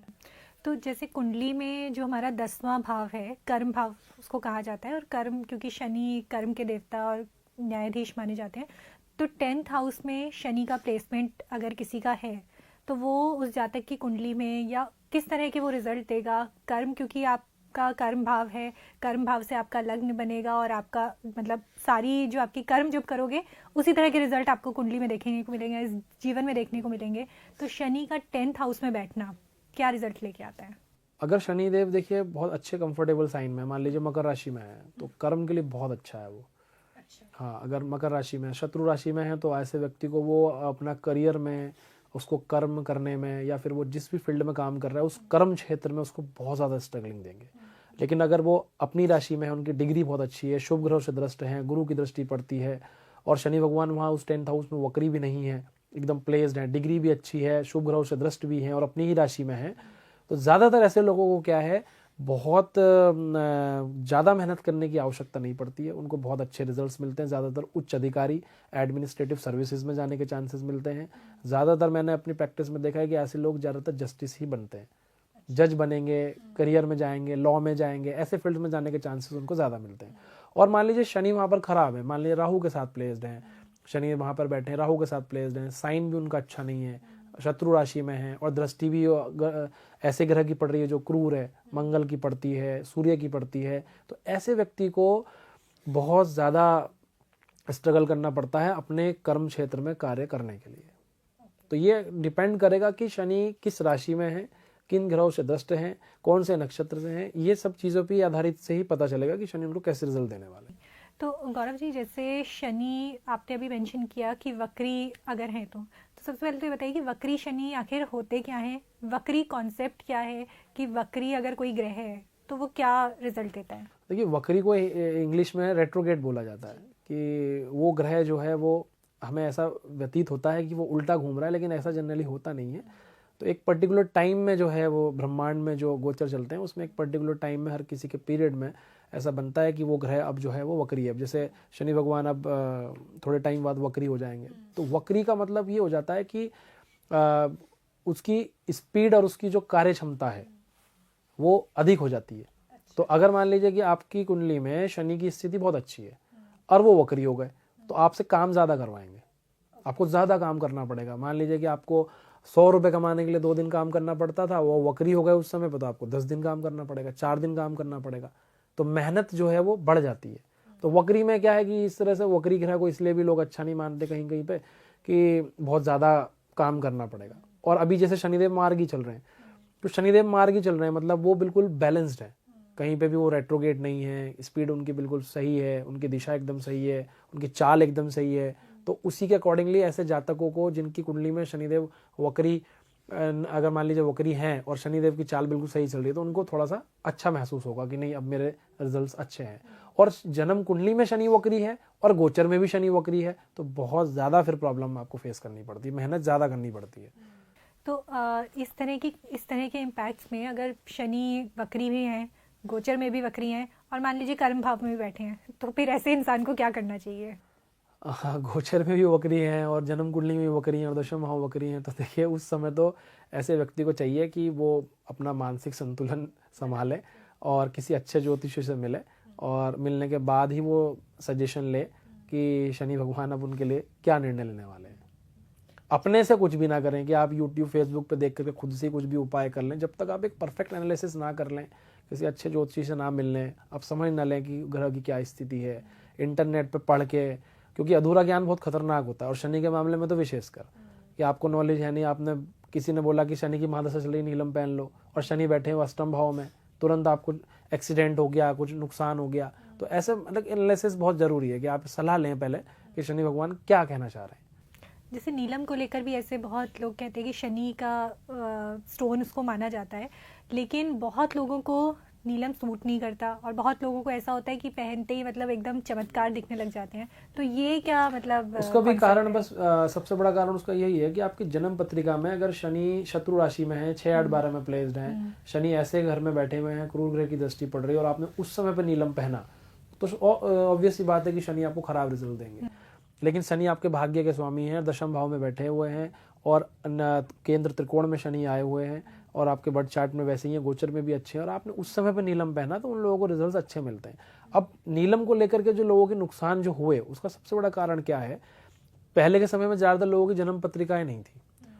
अब क्या करते थे, नाम के आधार से एनालिसिस कर लिया। मान लीजिए किसी का नाम अजय है या फिर किसी का नाम जय शब्द से कुछ बना, तो उन्होंने बोला कि भाई तुम्हारी राशि तो ये है, लेकिन जब जन्म कुंडली ही नहीं है तो तुमने राशि नाम के आधार पर बना ली। अब बोले कि तुम्हारी क्या राशि बन रही है, मकर, तो एक काम करो, मकर राशि के स्वामी है शनि और शनि है, शनि का रत्न है नीलम, तो आप नीलम पहन लो। लेकिन हमने जन्म कुंडली में ये चेक नहीं किया कि शनि की स्थिति क्या है। अब शनि आपकी जन्म कुंडली में हो सकता है अष्टम भाव में थे, षष्टम में थे, 12th में थे, तुरंत नुकसान हो गया। अब किसी पे अगर मान लीजिए कि धूल में लट लगने वाली बात है कि हो गया काम, कि भाई तुम्हें फायदा हो गया, तो अच्छा है। तो इस तरह से, लेकिन अब जैसे जैसे समय बढ़ रहा है, कैलकुलेशंस बढ़ रही हैं, लोग एनालिसिस करते हैं, चीज़ों को समझते हैं, उसके बाद ही सब चीज़ें वियर करते हैं। तो जब भी हम कोई रत्न पहनते हैं, स्पेशली अगर हम नीलम की बात करें, कुछ सावधानियां भी होती हैं जो बरतनी चाहिए? देखिए, रत्नों को लेकर के ऐसी कोई विशेष सावधानियां तो नहीं है, लेकिन आप अगर रत्न पहनते हैं तो आपको थोड़ा सा सात्विक चीज़ों का पालन करना चाहिए। मांस, शराब, इन चीज़ों से थोड़ा सा बचना चाहिए। और नीलम पहनने से पहले जो है उसकी टेस्टिंग, अगर आपकी कुंडली का एनालिसिस सही है, आपके एस्ट्रोलॉजर का एनालिसिस सही है, तो आप पहन सकते हैं। अदरवाइज इसकी टेस्टिंग अगर आप करना चाहें तो एक बार सिर के नीचे रख कर उस टेस्ट करें, तो ये थोड़ा सा ज़रूरी है, ये करना चाहिए, क्योंकि नीलम बहुत इंस्टेंट रिजल्ट देने वाला स्टोन है। तो जैसे आपने बताया कि शनि के प्रकोप से बचने के लिए हम मंदिरों में जा सकते हैं, पूजा पाठ कर सकते हैं। इसके अलावा क्या पीपल के पेड़ पे जो दिया जलाने के लिए कहा जाता है, और पीपल के पेड़ का बेसिकली शनिदेव से क्या कनेक्शन है, कैसे उसको कहा जाता है? क्योंकि बहुत बारी बोलते हैं कि आप पीपल के पेड़ के नीचे संध्या काल में दीपक जला दीजिए, तेल का दीपक जला सकते हैं, है ना? तो ये क्या, इसकी क्या वजह होती है इसके पीछे? शनि चालीसा में एक बात कही गई है कि पीपल जल शनि दिवस चढ़ावत, दीप दान दे बहु सुख पावत। यानी कि शनि चालीसा में कहा गया कि पीपल वृक्ष में वैसे तो सभी देवी देवताओं का वास है और शनि भगवान का भी उसमें वास है, तो उसमें कहा गया कि पीपल जल शनि दिवस चढ़ावत। शनिवार के दिन जो भी पीपल के जल में, पीपल की जड़ में या पीपल के वृक्ष में जल चढ़ाता है तो शनिदेव उससे प्रसन्न होते हैं। तो उस लाइन में ये बात कही कि पीपल जल शनि दिवस चढ़ावत, यानी कि शनिवार के दिन दिया जल चढ़ाए और दीप दान दे बहु सुख पावत। दीप और दान, यानी कि दीपक उस पीपल के नीचे जलाए और कुछ भी दान करे, लोहे का दान करे, उड़द का दान करे, गुड़ का करे, जो भी चीज़ का चाहे उसका दान करे, भोजन का दान करे, वस्तु का दान करे सामर्थ्य अनुसार, तो वो बहुत प्रकार के सुखों को पाता है। तो और संध्या काल, मैंने बताया कि पूजा का समय ही समय शनि का संध्या काल है, तो जो भी व्यक्ति जल देगा, दीपक जलाएगा, दान देगा, वो बहुत प्रकार के सुख जो है वो शनि से प्राप्त करेगा। उसका सबसे बड़ा कारण ही है ये। ओके तो गौरव जी, इसमें एक चीज़ और बताइए, क्योंकि ये मैंने कहीं ना कहीं तो शायद सोशल मीडिया पे या ऐसे कहीं पे शनि के उपायों में सुना था कि अगर आपके काम नहीं बनते हैं, है ना, या फिर आप को नौकरी नहीं मिल रही है, आपके काम बिगड़ते जा रहे हैं, तो आप ये कर सकते हैं कि आप ताला खरीद के पीपल के पेड़ के पास रख के आ सकते हैं। तो क्या ये बात सच है? इस तरह की रेमेडीज सच हाँ, मैंने काफी शनि मंदिरों में ये चीज देखी है कि आजकल लोग जो है वो ताला शनि मंदिर में ताला खुलना नहीं चाहिए, मतलब आप उसको एज इट इज रखें। अब उसके मैंने, अब ये पता नहीं ये उपाय आया कहाँ से, मैंने तो कभी इसके बारे में कहीं पुराणों में, शास्त्रों में ऐसा नहीं पढ़ा। हो सकता है कि अभी जनरेट कर लिया हो लोगों ने खुद से, लेकिन मैं अब उसका पर्सनल अपना जो ओपिनियन दे रहा हूँ अपनी प्रैक्टिस पे कि उसका कारण क्या है। देखिए, आप शनि भगवान को ना तो कभी लॉक कर सकते, ठीक है, और ताला, चैन, जंजीर, ये जितनी भी चीज़ें जो शनि भगवान को बांध सकती हों, क्योंकि रावण ने भी शनि भगवान को बांधने का प्रयास किया था, तो उसकी दुर्दशा उन्होंने कर दी थी, राम से उनका वैर बढ़वा करके उनका सब राजपाट सब नष्ट कर दिया था। तो शनि भगवान को बांध नहीं सकते, और आप शनि मंदिर में जाकर के वो ताला लगा रहे हैं, तो ये रेमेडी जो है वो मेरी तरफ से तो बिल्कुल मना है कि आप शनि मंदिर में मत जाइए कि वहाँ पर ताला लगाएं या कुछ भी करें। हो सकता है कि आप अपनी किस्मत का ताला लगा किस्मत को ही बंद कर दें अपनी वहाँ पर, और वो किस्मत आपकी कभी खुले ही ना। तो ऐसा कोई उपाय मत करिए जो शास्त्रीय प्रमाणित ना हो या कहीं पे उसके रिजल्ट्स ना लिए गए हो, तो ऐसा कोई भी उपाय नहीं करना चाहिए। जी गौरव जी, एक चीज़ आप मुझे बताइए, जैसे मैंने आपकी किताब में भी पढ़ा जो आपका सीक्रेट्स ऑफ लॉर्ड शनि है, कि आपने वहाँ पे शनिदेव के वाहनों के बारे में लिखा है, बट यूजुअली जो हम इंटरनेट पे या फोटोज़ देखते हैं शनिदेव की, वो सिर्फ एक उनके साथ दिखती है हमें, कौवे के साथ। तो शनिदेव के कितने वाहन हैं और हर वाहन का अलग डिपिक्शन होता है, या इनमें सबसे पावरफुल अगर मैं पूछूं तो कौन सा वाहन माना जाता है? देखिए, शनि चालीसा में कहा गया है कि वाहन प्रभु के साथ सुजाना, गज, दिग्गज, गंधर्व, मृग, स्वाना। तो विशेषतः जो हमने देखा होगा शनि भगवान की मूर्ति या तो बैल पर देखी होगी या फिर कोए के ऊपर देखी होगी कि शनि भगवान उस पर विराजमान है, बैल पर, कोए पर, या फिर आप देखा हो गिद्ध पर कहीं कहीं विराजमान है। तो शनि भगवान के जो वाहन है उसमें जैसे कौवा हो गया, गिद्ध हो गया, हाथी उनका एक वाहन है, हंस भी उनका वाहन है, मोर भी उनका वाहन है, और बैल भी उनका वाहन है, स्वान भी उनका वाहन है, गंधर्व भी उनका वाहन है। तो इस तरह से जो है जो शनि भगवान के जो शुभ वाहन है, उसमें अगर आपको लक्ष्मी की प्राप्ति चाहिए, आप लक्ष्मी प्राप्त करना चाहते हैं, धन संपत्ति प्राप्त करना चाहते हैं, तो शनि चालीसा में कहा गया है कि वाहन प्रभु के साथ सुजाना, गज, दिग्गज, गंधर्व, मृग, स्वाना। जिसमें जो गज है, गज को लेकर के कहा गया है कि गज वाहन लक्ष्मी गृह आवे, हयते सुख संपत्ति उपजावे। आपकी सुख और आपकी संपत्ति की जो उपज है वो शनि भगवान बढ़ा देते हैं। तो अगर आप ऐसे किसी भी शनि मंदिर में जाएं जहां पूजा करें, अगर उसमें शनिदेव का जो वाहन है वो गज है, हाथी पर अगर शनि भगवान विराजमान है, तो वो आपको लक्ष्मी प्रदान करने वाले हैं, आपको सुख प्रदान करने वाले हैं, आपको समृद्धि प्रदान करने वाले हैं। तो सबसे शुभ वाहन जो है वो हाथी बताया गया। और इसके साथ साथ अगर आप देखें दूसरा वाहन, जो राजनीतिक लोग हैं, पॉलिटिक्स करना चाहते हैं, सत्ता में हैं, तो उनके लिए शनि भगवान अगर सिंह पर विराजमान है, सिंह सिद्धकर राज समाजा, ये कहा गया है शनि चालीसा में कि अगर शनि भगवान सिंह पर विराजित हैं तो वो सत्ता, शासन और राज करने की जो शक्तियां है और आशीर्वाद है वो प्रदान करते हैं। तो राजनेताओं को ये सलाह रहेगी कि अगर आप शनि भगवान की कभी पूजा करें तो ऐसे वाहन पे करें जिसमें शनि भगवान सिंह पर विराजमान हो। तो इसमें जो ये अलग अलग वाहन है, इनकी पूजा कोई भी कर सकता है या स्पेसिफिकली इसमें भी कुंडली का ध्यान रखना जरूरी है? नहीं, इसमें कुंडली का नहीं है। अगर आप पूजा पद्धति की तरफ जा रहे हैं, आप शनि भगवान को साधना चाहते हैं, आप उनको रिझाना चाहते हैं, आप उनको प्रसन्न करना चाहते हैं, जो कि देवता भी हैं, शनि ग्रह होने के साथ साथ शनि देव भी हैं, वो देवताओं की श्रेणी में भी है और देवता की पूजा करने का विधान हमारे शास्त्रों में सब जगह है।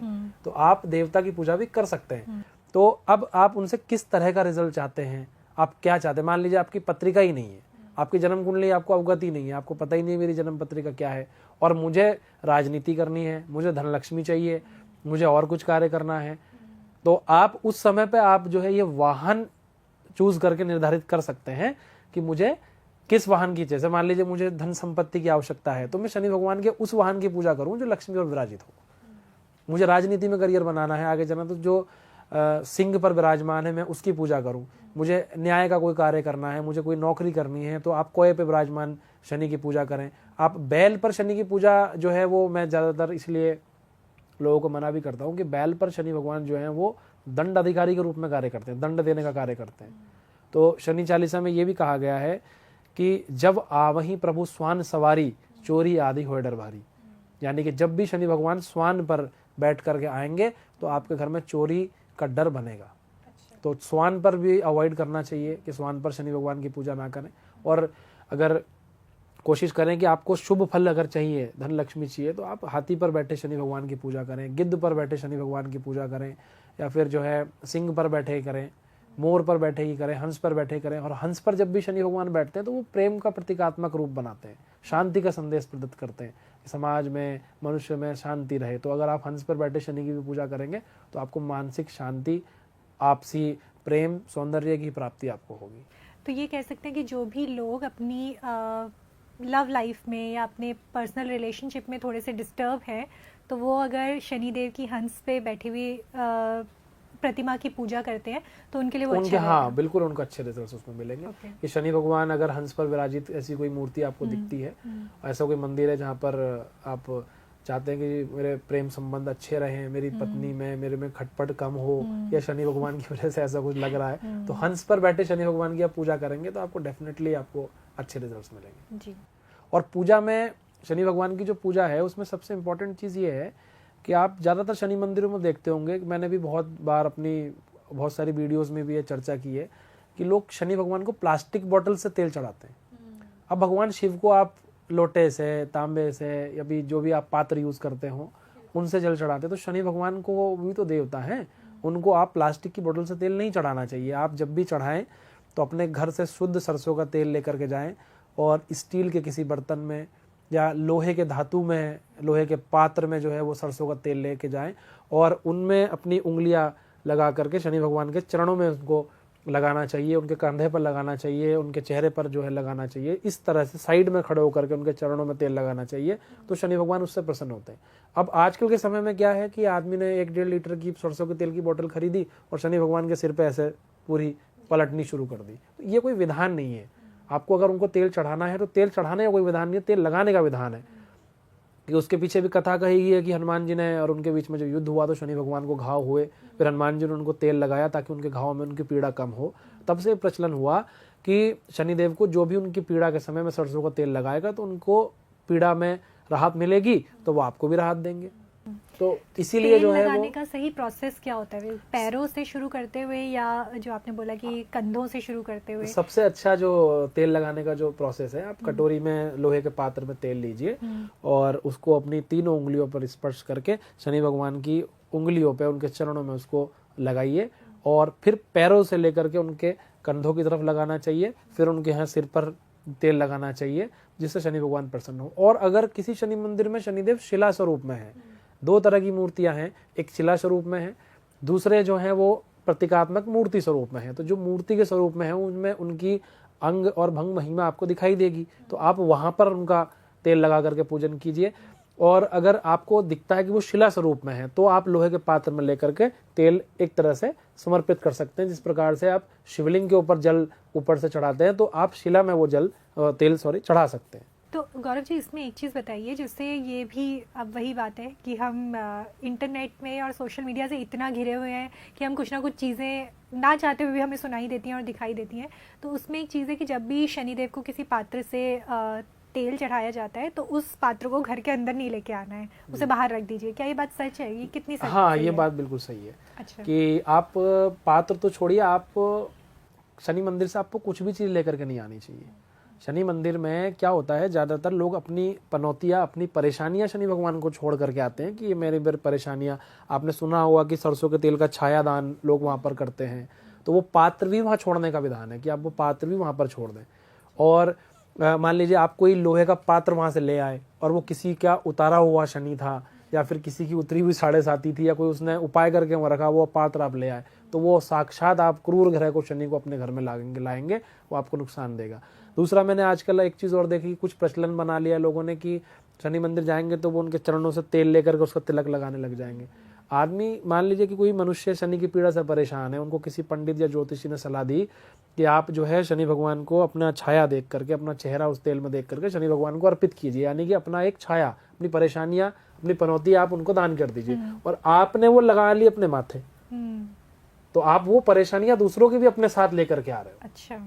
तो इसीलिए बहुत जगह पर शनि मंदिर मूर्ति शनि की घर में नहीं रखने का भी विधान बताया गया कि शनि भगवान को लोग ज्यादातर अपनी परेशानियां देते हैं कि मैंने ये पाप किए हैं, मेरे ये पाप मैं आपके पास छोड़ रहा हूँ और अपना दंडवत प्रणाम करके इन सबका क्षमा याचन कर रहा हूँ।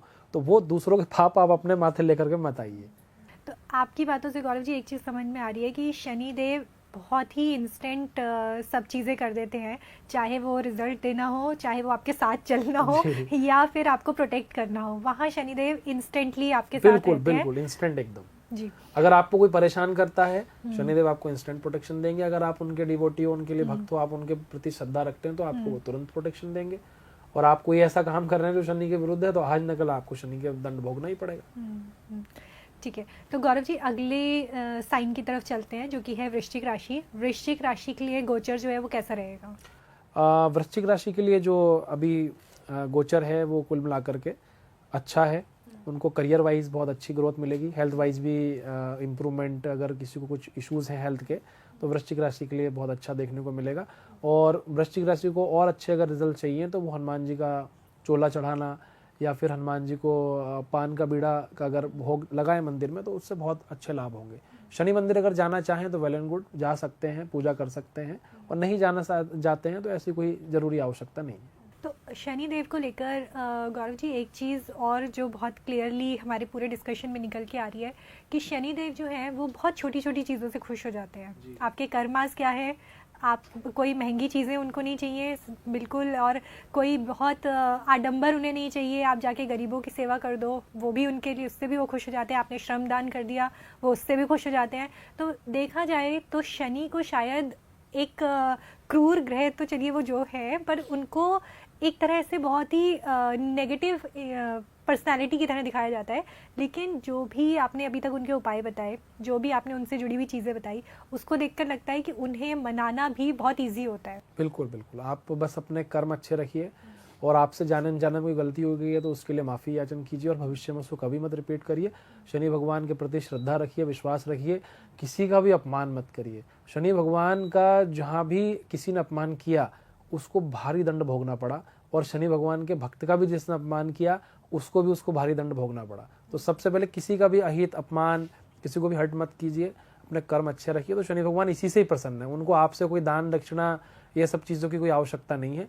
लेकिन जो भक्त हैं, जो उनके साधक हैं, जो उनके लिए उपासना करते हैं, वो लोग एक अपने देवता होने के नाते या फिर अपने इष्ट देव होने के नाते उनको विभिन्न प्रकार के भोग, जैसे दही, चंदन और इमरती, उड़द से बने हुए पकवान भोग लगा करके शनिदेव को प्रसन्न करते हैं, क्योंकि वो उनको पूजते हैं। लेकिन जो आदमी या जो भी व्यक्ति या जातक ऐसा चाहता है कि मैं शनि मंदिर नहीं जाता हूँ, मैं पूजा नहीं करता हूँ, तो बस वो अपने कर्म पे ध्यान रखे। शनिदेव को आपसे कुछ भी चीज़ लेने की आवश्यकता नहीं है। बस वो आपसे चाहते हैं कि आप अपने कर्म अच्छे रखें, किसी का अपमान ना करें, किसी का अपयश ना करें, और किसी को भी अपने से हर्ट बिल्कुल ना करें, कि आपकी वजह से किसी का नुकसान नहीं होना चाहिए। बस शनि आपसे यही चाहते हैं। ठीक है गौरव जी, एक चीज़ और मैं आपसे इसमें जानना चाहूँगी कि जैसे आपने बोला कि जो भी हमारी कार्य सिद्धि होती है, हम किस तरह के वाहन पे शनि की पूजा कर रहे हैं, ये उसमें बहुत इम्पॉर्टेंट रोल प्ले करता है। पर जहाँ तक मैंने सुना है या जहाँ तक मेरा नॉलेज है वो ये है कि हम शनि देव को घर में नहीं लेके आ सकते, है ना। तो अगर मान लीजिए मुझे उनके गज पे बैठे हुए स्वरूप की मुझे लक्ष्मी चाहिए और मुझे उनके गज में बैठे हुए स्वरूप की ही पूजा करनी है, तो वो तो शायद हो सकता है मंदिरों में कहीं मिले ना, है ना। या फिर मान लीजिए मुझे हंस पे करना है, मुझे अपने रिलेशनशिप्स अच्छे करने हैं, या कोई भी और रीज़न हो सकता है कि जो भी आपने बोले हैं हमें शनिदेव की पूजा, क्योंकि घर पे तो आप उनको फोटो या उस पर स्थापित नहीं कर सकते, है ना। तो फिर पूजा कैसे की जाए उनकी? बहुत कठिन प्रश्न है ये कि घर पे कैसे पूजा की जाए। देखिए, घर पे तो पूजा इसलिए भी नहीं कर सकते क्योंकि जब शनि मंदिर ही आप घर में नहीं बना सकते, मूर्ति नहीं रख सकते, तो आप घर पे शनि पूजा कर भी नहीं सकते। और शनि पूजा सिर्फ वही लोग कर सकते हैं जो उनके बहुत परम उपासक रहे हैं और उनके अलावा उस मंदिर में कोई ना जाए, वो पूरे नियमों का पालन करते हों शनि के, और हर शनिवार हवन यज्ञ का पालन करते हों, शनि के अनुयायी हों, तो वो लोग तो शनि की पूजा घर में कर सकते हैं। बाकी आम मनुष्य को अगर कुछ शनि से फल चाहिए तो वो घर में तो नहीं कर सकते। तो अब प्रश्न है कि कैसे फिर करा जाए। तो अब ज़्यादातर मंदिर तो शनि मंदिर आपने देखा होगा कि हर सिटी में कहीं ना कहीं शनि मंदिर हैं, तो कोशिश करिए वहाँ जाइए। और आप नहीं जा सकते हैं, आप नहीं जा पा रहे हैं, तो आप जो है एकांत आसन में पश्चिम दिशा की ओर मुख करके शनि भगवान का स्मरण करके आप शनि चालीसा का पाठ अपने घर में कर सकते हैं। उससे भी आपको सब फलों की प्राप्ति होगी। आप स्नान करिए, शुद्ध वस्त्र धारण कीजिए, आसन लीजिए काले रंग का, और पश्चिम दिशा की ओर मुख करके अपने ही पूजा घर में पश्चिम दिशा की ओर मुख करके शनि भगवान का स्मरण करते हुए उनका चालीसा का पठन कीजिए और प्रणाम करके आसन छोड़ दीजिए। इतना भी आप करते हैं तो शनि भगवान आपसे तब भी बहुत प्रसन्न हो जाएंगे। जी, तो मानसिक जाप जो होता है, अगर हमें बीज मंत्रों का जाप करना है, क्योंकि अभी ऐसा है कि बहुत लोग संस्कृत में उतने कंफर्टेबल नहीं होते हैं, है ना। और मंत्र जो है, जहाँ तक मंत्रों के बारे में कहा जाता है वो ये कहा जाता है कि या तो आप उसे सही बोलिए वरना आप मत बोलिए, है ना। क्योंकि कौन सा मंत्र, और शनिदेव जो है ऐसे कि बिल्कुल इंस्टेंटली आपको रिजल्ट देंगे, उस केस में तो आप ये वैसे भी नहीं कर सकते कि आप किसी मंत्र का जाप जो कर रहे हैं वो गलत मंत्र का जाप कर दें या आप उसमें कोई एक शब्द गलत बोल दें। तो अगर मैं मानसिक तौर पर सिर्फ शनिदेव को याद कर रही हूँ या फिर अगर मैं सुनते हुए वो कर रही हूँ, तो क्या वो भी मुझे उतना ही फलित होगा मेरे लिए?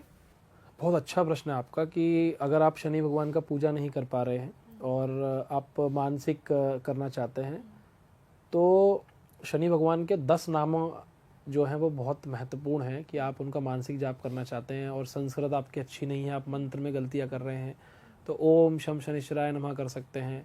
शनिदेव आपको बारंबार प्रणाम इस तरह से बोल सकते हैं।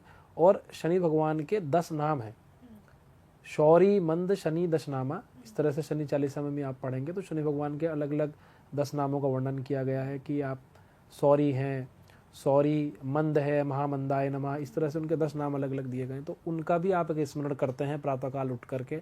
आपको शनि की कोई पीड़ा है या फिर आपको लगता है कि शनि से मुझे कुछ समस्या है, मेरी जन्म कुंडली में शनि अच्छे नहीं है और मैं कुछ भी नहीं कर पा रहा हूँ, मैं जाप भी नहीं कर सकता हूँ, मैं पूजा भी नहीं कर सकता हूँ, मंदिर भी नहीं जा सकता हूँ, मेरी अवस्था बहुत ज़्यादा है, तो आप शनि भगवान के नामों का जो प्रमुख उनके नाम है, जैसे मंदाय हो गया, मंद गति से चलने वाले हो गया, पूर्णाय होगा, योगेश्वराय हो गया, इस तरह से आप कोई से भी 10 नाम जो आपको अच्छे लगे उन 10 नामों का जाप अगर आप प्रातःकाल करते हैं तो शनि भगवान उससे भी बहुत प्रसन्न होते हैं। ठीक है, उसमें बस जो फेस है वो पश्चिम दिशा में रहना चाहिए। नामों के जाप में ऐसा कुछ विधान नहीं है कि आप कहीं पे भी कर सकते हैं। आपको प्रभु का स्मरण करना है तो आप आंख बंद करके कहीं पे भी हाथ जोड़ करके उनके नामों का स्मरण कर सकते हैं। लेकिन शनि चालीसा का पाठ करना हो या फिर कुछ मंत्र जाप करना हो तो आपको विशेषता पश्चिम दिशा की ओर मुख करके ही करना चाहिए। और जब हम शनि चालीसा का पाठ कर रहे हैं तो क्या जो वस्त्र पहने जाते हैं उनकी भी कुछ इम्पोर्टेंस होती है? आप किसी भी तरह के वस्त्र के लिए इम्पोर्टेंस सिर्फ जो काले वस्त्र हैं, वो जो उनके परम उपासक हैं, जो उनके लिए सिद्धि साधनाओं में लगे हैं और उनकी कुछ दैविक कृपा अगर चाहते हैं तो उन लोगों को ही पहनना चाहिए। बाकी आप नॉर्मली अपने घर के कपड़े में पहन सकते हैं। बाकी काला वस्त्र, काली धोती धारण करके या काली, महिलाओं के लिए विशेष काली साड़ी या काले वस्त्र पहन के अगर करते हैं तो उसमें रिजल्ट में थोड़ा सा ज़्यादा आपको अच्छा रिजल्ट मिलेगा, काले वस्त्र धारण करते हैं तो गौरव जी, अभी आपने महिलाओं के लिए मेंशन किया, पर ऐसा बहुत बार ऐसा कहा जाता है या ऐसा कई जगहों पे ऐसा मेंशन भी है कि शायद महिलाओं को शनिदेव की पूजा नहीं करनी चाहिए। क्या ये बात सही है? देखिए, महिलाओं को शनिदेव को स्पर्श नहीं करना चाहिए कभी भी। सबसे बड़ी गलती यही होती है कि मैं तो ये मानता हूँ कि पुरुषों को भी नहीं करना चाहिए। अभी जैसे तेल लगाने का भी जो मैंने बताया कि तेल किस तरह से चढ़ाएं, तो वहाँ लोग बोलेंगे कि भाई मैं उंगली से उनको कैसे लगाऊं, तो आप चरणों में लगाएं। लेकिन महिलाओं को शनिदेव को स्पर्श नहीं करना चाहिए, उनसे दूर से ही प्रणाम करना चाहिए। जो भी आचार्यगण पुजारी मंदिर में है, आप उनको अपना तेल दे दीजिए, वो उनको समर्पित करेंगे। और अब तो बहुत सारे मंदिरों में ऐसा प्रचलन बना दिया गया कि ऊपर कुछ लोटा लगा दिया, बड़ा मटका लगा दिया, उसमें आप सरसों तेल डाल दें तो वो धीरे धीरे शनि भगवान का अभिषेक करता रहता है, तो उसका आप पालन कर सकते हैं। तो ऐसा नहीं है कि महिलाएं पूजा नहीं कर सकती, लेकिन एक विधि, एक परंपरा के अनुसार अगर आप करेंगे तो आपको रिजल्ट्स मिलेंगे। ठीक है। आपकी एक किताब है शनि संहिता, उसमें मैंने पढ़ा जहाँ पे आपने शनि साधना के बारे में मेंशन किया है। तो शनि साधना बेसिकली क्या है, और क्या इसे जो लोग गृहस्थ में हैं, जो लोग मतलब एक फैमिली में है, गृहस्थ से मेरा मतलब है कि जो एक फैमिली में है और जो शायद उतने नियम पालन नहीं कर सकते, क्या वो इस साधना में जा सकते हैं? शनि साधना देखिए पारिवारिक लोगों के लिए तो है नहीं, बिल्कुल भी। अगर आप गृहस्थ जीवन में हैं तो आप शनि की साधना नहीं कर सकते। शनि को पूजा पाठ करना, उनका नाम स्मरण करना, ये कर सकते हैं, क्योंकि साधना एक अलग विषय हो जाता है, जो ऐसा विषय है कि आप डायरेक्ट जो शनि भगवान की आचरण है, उनकी जो शक्तियां हैं, आप उनको साधने का प्रयास कर रहे हैं, उनको प्रसन्न करने का प्रयास कर रहे हैं, उनसे कुछ शक्तियां लेने का प्रयास कर रहे हैं, तो वो साधना है। मतलब उनको साध लेना कि आप मुझसे प्रसन्न है, मैंने आपको अब साध लिया, आपको सिद्ध कर लिया, तो वो एक अलग विषय बन जाता है।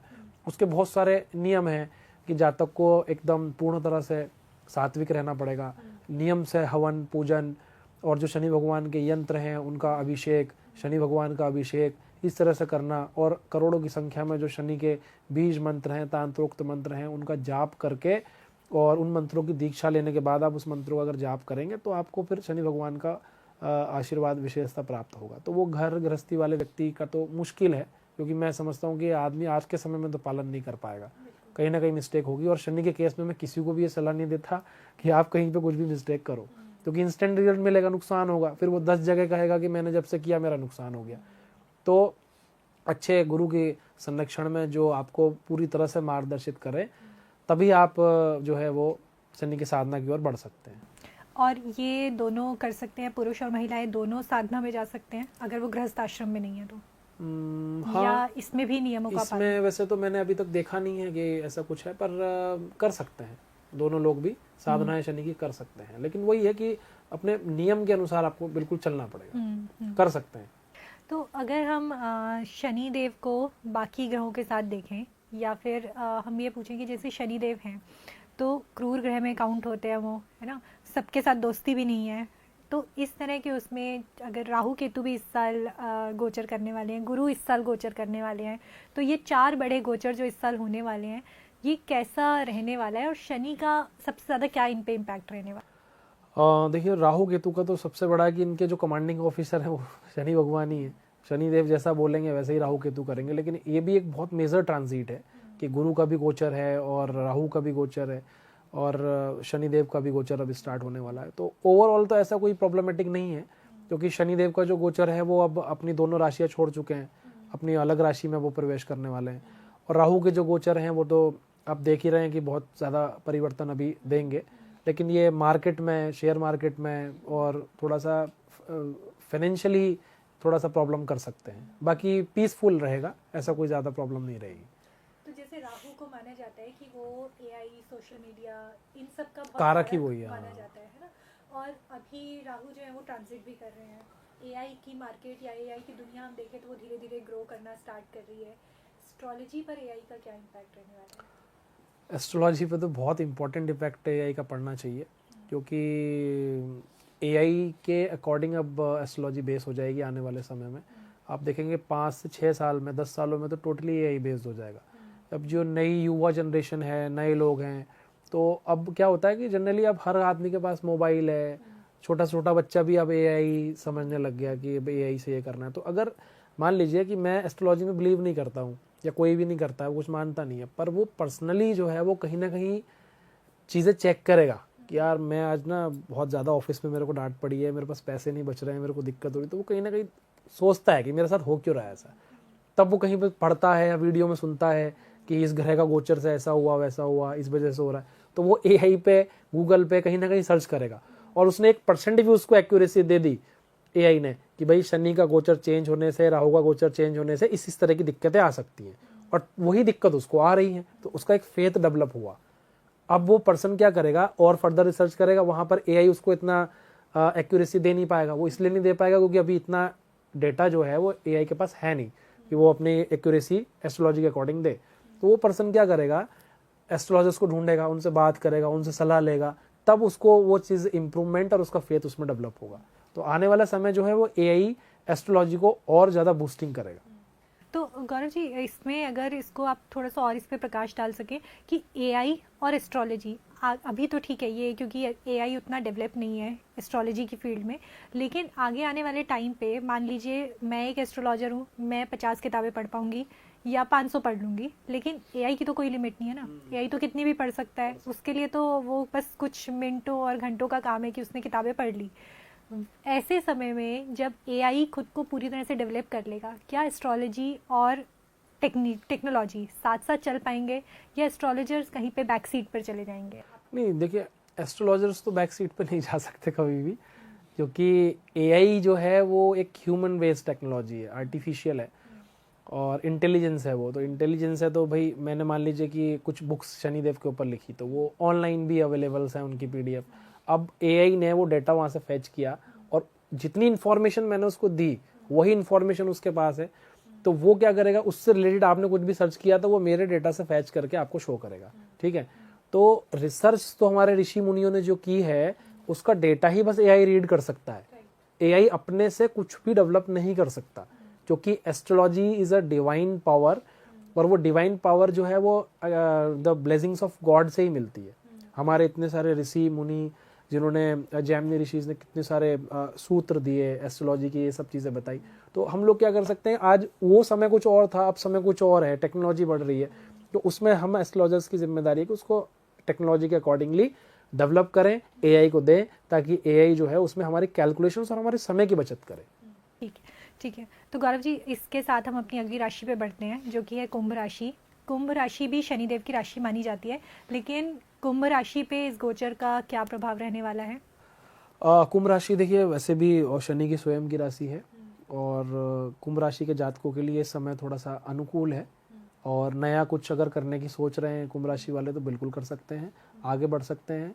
और किसी भी तरह का उनको कोई ऐसा कोई काम नहीं करना है कि जिसमें जैसे किसी की जमानत देनी है या फिर कोई ऐसा काम जो मतलब दूसरों का गलत काम हो और तुम्हें अपने सिर लेना हो, तो ऐसा काम से अपने को कुंभ राशि वालों को बचना पड़ेगा। और शनि भगवान की पूजा पाठ करना, मंत्र जाप करना, शनि चालीसा का एक साथ अगर कोई भी परेशानी आ रही है तो कुंभ राशि के जातक 40 दिन तक लगातार शनि भगवान की शनि चालीसा का पाठ करें, और बाद में जो है वो काली चीज़ों का, काले वस्त्रों का, काले कंबल का दान करें, तो डेफिनेटली कुंभ राशि वालों को बहुत अच्छे रिजल्ट्स मिलेंगे। ठीक है, इसके साथ हम अपनी अगली राशि, जो कि आखिरी राशि है हमारी, मीन राशि, इसकी तरफ चलते हैं कि मीन राशि के लिए, जिसमें शनि खुद जा रहे हैं, 7.5 का मिडिल फेज उसमें चलने वाला है, उनके साथ क्या होने वाला है? मीन राशि को सबसे पहले तो एक तो आलस से बचना पड़ेगा, क्योंकि मीन राशि वालों को इस समय भयंकर आलस आ रहा होगा हर चीज़ के लिए। ठीक है, आलस भी आ रहा होगा, काम वर्कलोड बहुत ज़्यादा होगा, लेकिन काम करने का मन उनका नहीं करेगा। मान लीजिए ऑफिस में आज बहुत ज़्यादा काम है, लेकिन उनका माइंड क्या रहे, इतना काम मैं कैसे करूँ, मुझे तो आलस आ रहा है। सबसे पहले आलस को दूर भगाना पड़ेगा। मीन राशि के लिए सबसे बड़ी सलाह मेरी यही है कि अपने आलस को दूर करो, उठो और अपने काम पे दोबारा से फोकस करो। और ये जो फेज़ धीरे धीरे 7.5 का आगे बढ़ेगा, तो उस फेज़ में उनको कहीं ना कहीं बहुत सारे चैलेंजेस देखने को मिलेंगे। तो घबराना नहीं है, डरना नहीं है, अपने पथ पर जो है वो डटे रहना है और अपना कार्य करते रहना है। और शनि भगवान के जो बताए मार्ग हैं, धर्मार्थ का जो कार्य है उसको करते चलेंगे, तो मीन राशि की जो 7.5 है वो भी इजीली निकल जाएगी। गौरव जी, एक सवाल जो मेरा आखिरी सवाल आपसे रहने वाला है वो ये कि कलयुग में शनिदेव को कैसे देखा जाता है, क्योंकि कलयुग में अब जैसे देखा जाए या कलयुग अगर हम कली पुराण और ये सब चीज़ें देखें तो वहाँ पे बहुत सारी इस तरह की चीज़ें लिखी गई हैं कि अब जो भी है धर्म जो है वो ख़त्म होने वाला है ना, या फिर पाप जो है वो बढ़ने वाले हैं, चोरी चकारी बढ़ने वाली है, झूठ फरेब ये सब कुछ बढ़ने वाला है।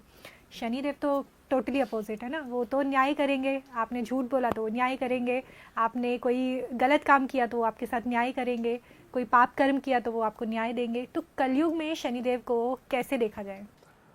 देखिए, आप ये बोल सकते हो कि कलयुग में शनि भगवान का काम बहुत ज़्यादा बढ़ गया। कलयुग में जैसे जैसे कलयुग के चरण बढ़ेंगे और ज़्यादा पाप बढ़ेगा, तो शनि भगवान का काम और बढ़ेगा। उनको दंड भी देना है, बैलेंस भी करना है, सब चीज़ें संभालनी है। तो कह सकते हो कि कलयुग के देव जो हैं वो शनिदेव माने जाएंगे, क्योंकि उनके पास होल्ड पावर रहेगी, क्योंकि जो वो कार्य शनि भगवान को दिया गया है उससे संबंधित चीज़ें कलयुग में बहुत ज़्यादा बढ़ेंगी। तो शनि भगवान का कार्य बहुत ज़्यादा बढ़ेगा। तो कलयुग के देवता शनि भगवान को आप कह सकते हैं। इसके अलावा एक चीज़ और मैं आपसे जानना चाहूँगी कि जैसे हनुमान जी ने जब शनिदेव को मुक्त किया था तो शनिदेव ने उन्हें ये कहा था, या ये बात कितनी सही है आप ये बता पाएंगे, कि शनिदेव ने कहा था कि जो कोई भी हनुमान नाम का जाप करता है या हनुमान पूजा करता है, राम नाम का जाप करता है, उस पर शनिदेव अपनी ब्लेसिंग्स बना के रखेंगे, या उस पर शनिदेव का जो प्रभाव है वो नकारात्मक नहीं रहेगा। ये बात भी क्या सही है? अब देखिए, बहुत अच्छा और बड़ा सवाल है कि हनुमान जी ने एक वरदान दिया था शनिदेव को कि जो मेरी पूजा करेगा, मतलब आपकी पूजा करेगा हनुमान जी, मैं उसको कष्ट नहीं दूंगा। अब आप ये खुद सोचिए कि कोई आदमी अगर हनुमान जी की पूजा करता रहे और उल्टे कर्म करता रहे, सारे पाप करे, दूसरों को दुख दे, दूसरों का अपमान करे, चोरी भी करे, ये भी करे, तो हनुमान जी शनि भगवान को ये बोलेंगे कि शनिदेव आप इसको दंड मत देना, वो मेरी पूजा करता है। शनिदेव के पास पहुंचने से पहले उसको हनुमान जी दंड दे देंगे, क्योंकि वो पूजा कर रहा है हनुमान जी की, काम कर रहा है गलत, तो हनुमान जी उसको दंड देंगे और शनि भगवान भी देंगे।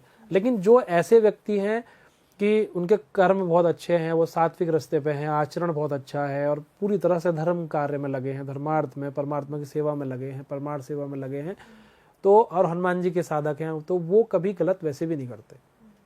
शनि भगवान से उनको दंड की कोई आवश्यकता भी नहीं है।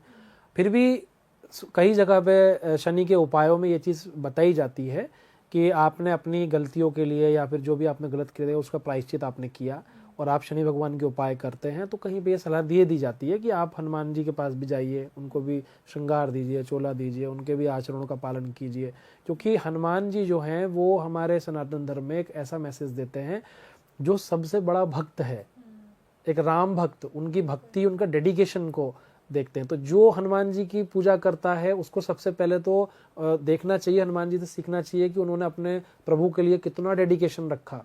तो अगर वो मनुष्य हनुमान जी की पूजा करता है तो सबसे पहले उनको आचरण अपनाना चाहिए कि मैं भी इतना डेडिकेशन अपने कर्म के प्रति, अपने परिवार के प्रति, अपने देश के प्रति मैं इतना डेडिकेशन रखता हूँ या नहीं, तभी वो उसकी पूजा भी हनुमान जी की मानी जाएगी। आप ये नहीं बोल सकते कि आपके सब उल्टे सीधे कर्म हैं और आपने सब जगह पे बहुत ज़्यादा ऐसे कार्य किए हैं जो लोगों को दुख तकलीफ दिए हैं और आप सोचो कि अब शनिदेव मेरे पीछे पड़े तो मैं उनसे बचने के लिए हनुमान जी के पास चला जाऊंगा, तो ऐसा संभव नहीं है। आप हनुमान जी की शरण में भी रहेंगे तो आपको हनुमान जी के आचरण को समझना पड़ेगा और तभी आप शनिदेव के आचरण को भी पास पहुंच पाएंगे। जी गौरव जी, इसमें बस एक जो लास्ट चीज़ जो शायद मैंने पहले भी मेंशन की थी कि बहुत बार ऐसा बोला जाता है कि शनिवार के दिन कुछ खरीदना नहीं चाहिए, कुछ देना नहीं चाहिए, है ना, या आप एक तरह से अपना भाग्य दे सकते हैं, या आप खरीद के कोई चीज़ें लाते हैं तो आपके लिए हो सकता है उतनी अच्छी ना रहें। तो स्पेशली लोहे जैसी चीज़ों के लिए तो बहुत ही मना किया जाता है कि शनिवार के दिन उसको आप ना ही खरीदें तो बेहतर रहेगा। इसके ऊपर अगर आप थोड़ा सा प्रकाश डाल सकें। शनिवार के दिन जो है, ज़्यादातर मैंने भी बहुत ज़्यादा ये भ्रांति सुनी कि शनिवार के दिन लोहा नहीं खरीदना चाहिए। मेरे पास बहुत लोगों के फ़ोन आते हैं कि गुरुजी आज जो है मैं शनिवार के दिन स्पीकर खरीद लूँ क्या, गाड़ी खरीद लूँ क्या, ये खरीद लूँ। तो मेरा सबसे पहला जवाब यही होता है कि आप अपनी पत्रिका का एनालिसिस करो, बर्थ चार्ट देखो कि शनि की स्थिति क्या है। मान लीजिए आपकी कुंडली में शनि खराब है और आप वो लोहा लेकर के घर आ रहे हैं, तो वहाँ पर थोड़ा सा आपको उतने अच्छे रिजल्ट्स नहीं मिलेंगे। आपकी कुंडली में शनि ग्रह शुभ है, मतलब आपकी जन्म कुंडली में शनि अच्छे हैं, यानी कि शनिदेव आप पर प्रसन्न है, और आप उनकी प्रिय वस्तु अपने घर पर लेकर के आए हैं, तो शनिदेव आप पर प्रसन्न नहीं है। आप पे जन्म कुंडली में शनिदेव आप पर प्रसन्न नहीं है और आप वो चीज लेकर के आ रहे हो जो उनकी प्रिय है, तो वो उसको खराब करेंगे। तो वो पत्रिका के अनुसार ही हम लोग डिसाइड कर पाएंगे कि लेना चाहिए या नहीं लेना चाहिए। ऐसे नाम से या राशि से हम नहीं बता सकते। गौरव जी, आज का जो हमारा पूरा डिस्कशन रहा शनिदेव को लेकर, बहुत सारी आपने इसमें भ्रांतियाँ तोड़ी, बहुत सारी नई चीज़ें आपने बताई, क्योंकि शनिदेव को लेकर कहीं ना कहीं ऐसा होता है कि जैसे ही हम उनका नाम सुनते हैं और उसके बाद एक वो डर अपने आप हमारे अंदर आ जाता है कि अच्छा ऐसा है तो ये होने वाला है ना, और ना चाहते हुए भी फिर हम चीज़ों को जोड़ना शुरू कर देते हैं।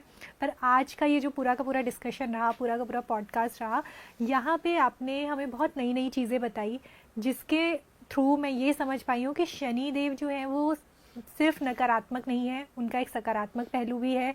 उनकी पूजा पद्धतियाँ जैसा माना जाता है वैसी नहीं है। उनको प्रसन्न करने के कुछ आसान तरीके भी हैं कि आप जाके उनसे सिर्फ क्षमा मांग लीजिए कि जो भी गलतियाँ हुई हैं उनके लिए हमें माफ़ कर दो, या फिर आप जाके उनको सिर्फ तेल अर्पित करके आ जाइए सही पद्धति के साथ या सही प्रोसेस के साथ आप वो कीजिए और शनिदेव आपसे प्रसन्न हो जाएंगे। तो हमने या अभी तक की जो भ्रांतियाँ रही वो सारी आज कुछ हद तक टूटी हैं। हम चाहेंगे कि आप और हमारे साथ ऐसे ही जुड़े रहे, जिसके थ्रू हम अपने यूज़र्स को, अपने व्यूअर्स को भी ये बता सके कि शनिदेव के बारे में, क्योंकि इतना कुछ है जानने के लिए, इतना कुछ है समझने के लिए, वो सारी चीज़ें हम समझ सकें। एक आखिरी टिप्स जो आप अपने व्यूअर्स को आज देना चाहेंगे शनिदेव को लेकर। देखिए, शनि भगवान जो है वो न्याय के देवता है, तो कोई भी व्यक्ति स्वयं से न्यायाधीश बनने की कोशिश ना करे कि मैं स्वयं न्यायाधीश हूँ और मैं लोगों के लिए न्याय करूँगा। तो शनि भगवान की पूजा पाठ का जो विधान है उसके अकॉर्डिंग ही चलें, और शनिदेव को लेकर के कोई भी भ्रांतियाँ हैं तो उसको आप पहले क्लियर करें कि मुझे ये चीज़ करनी चाहिए या नहीं करनी चाहिए।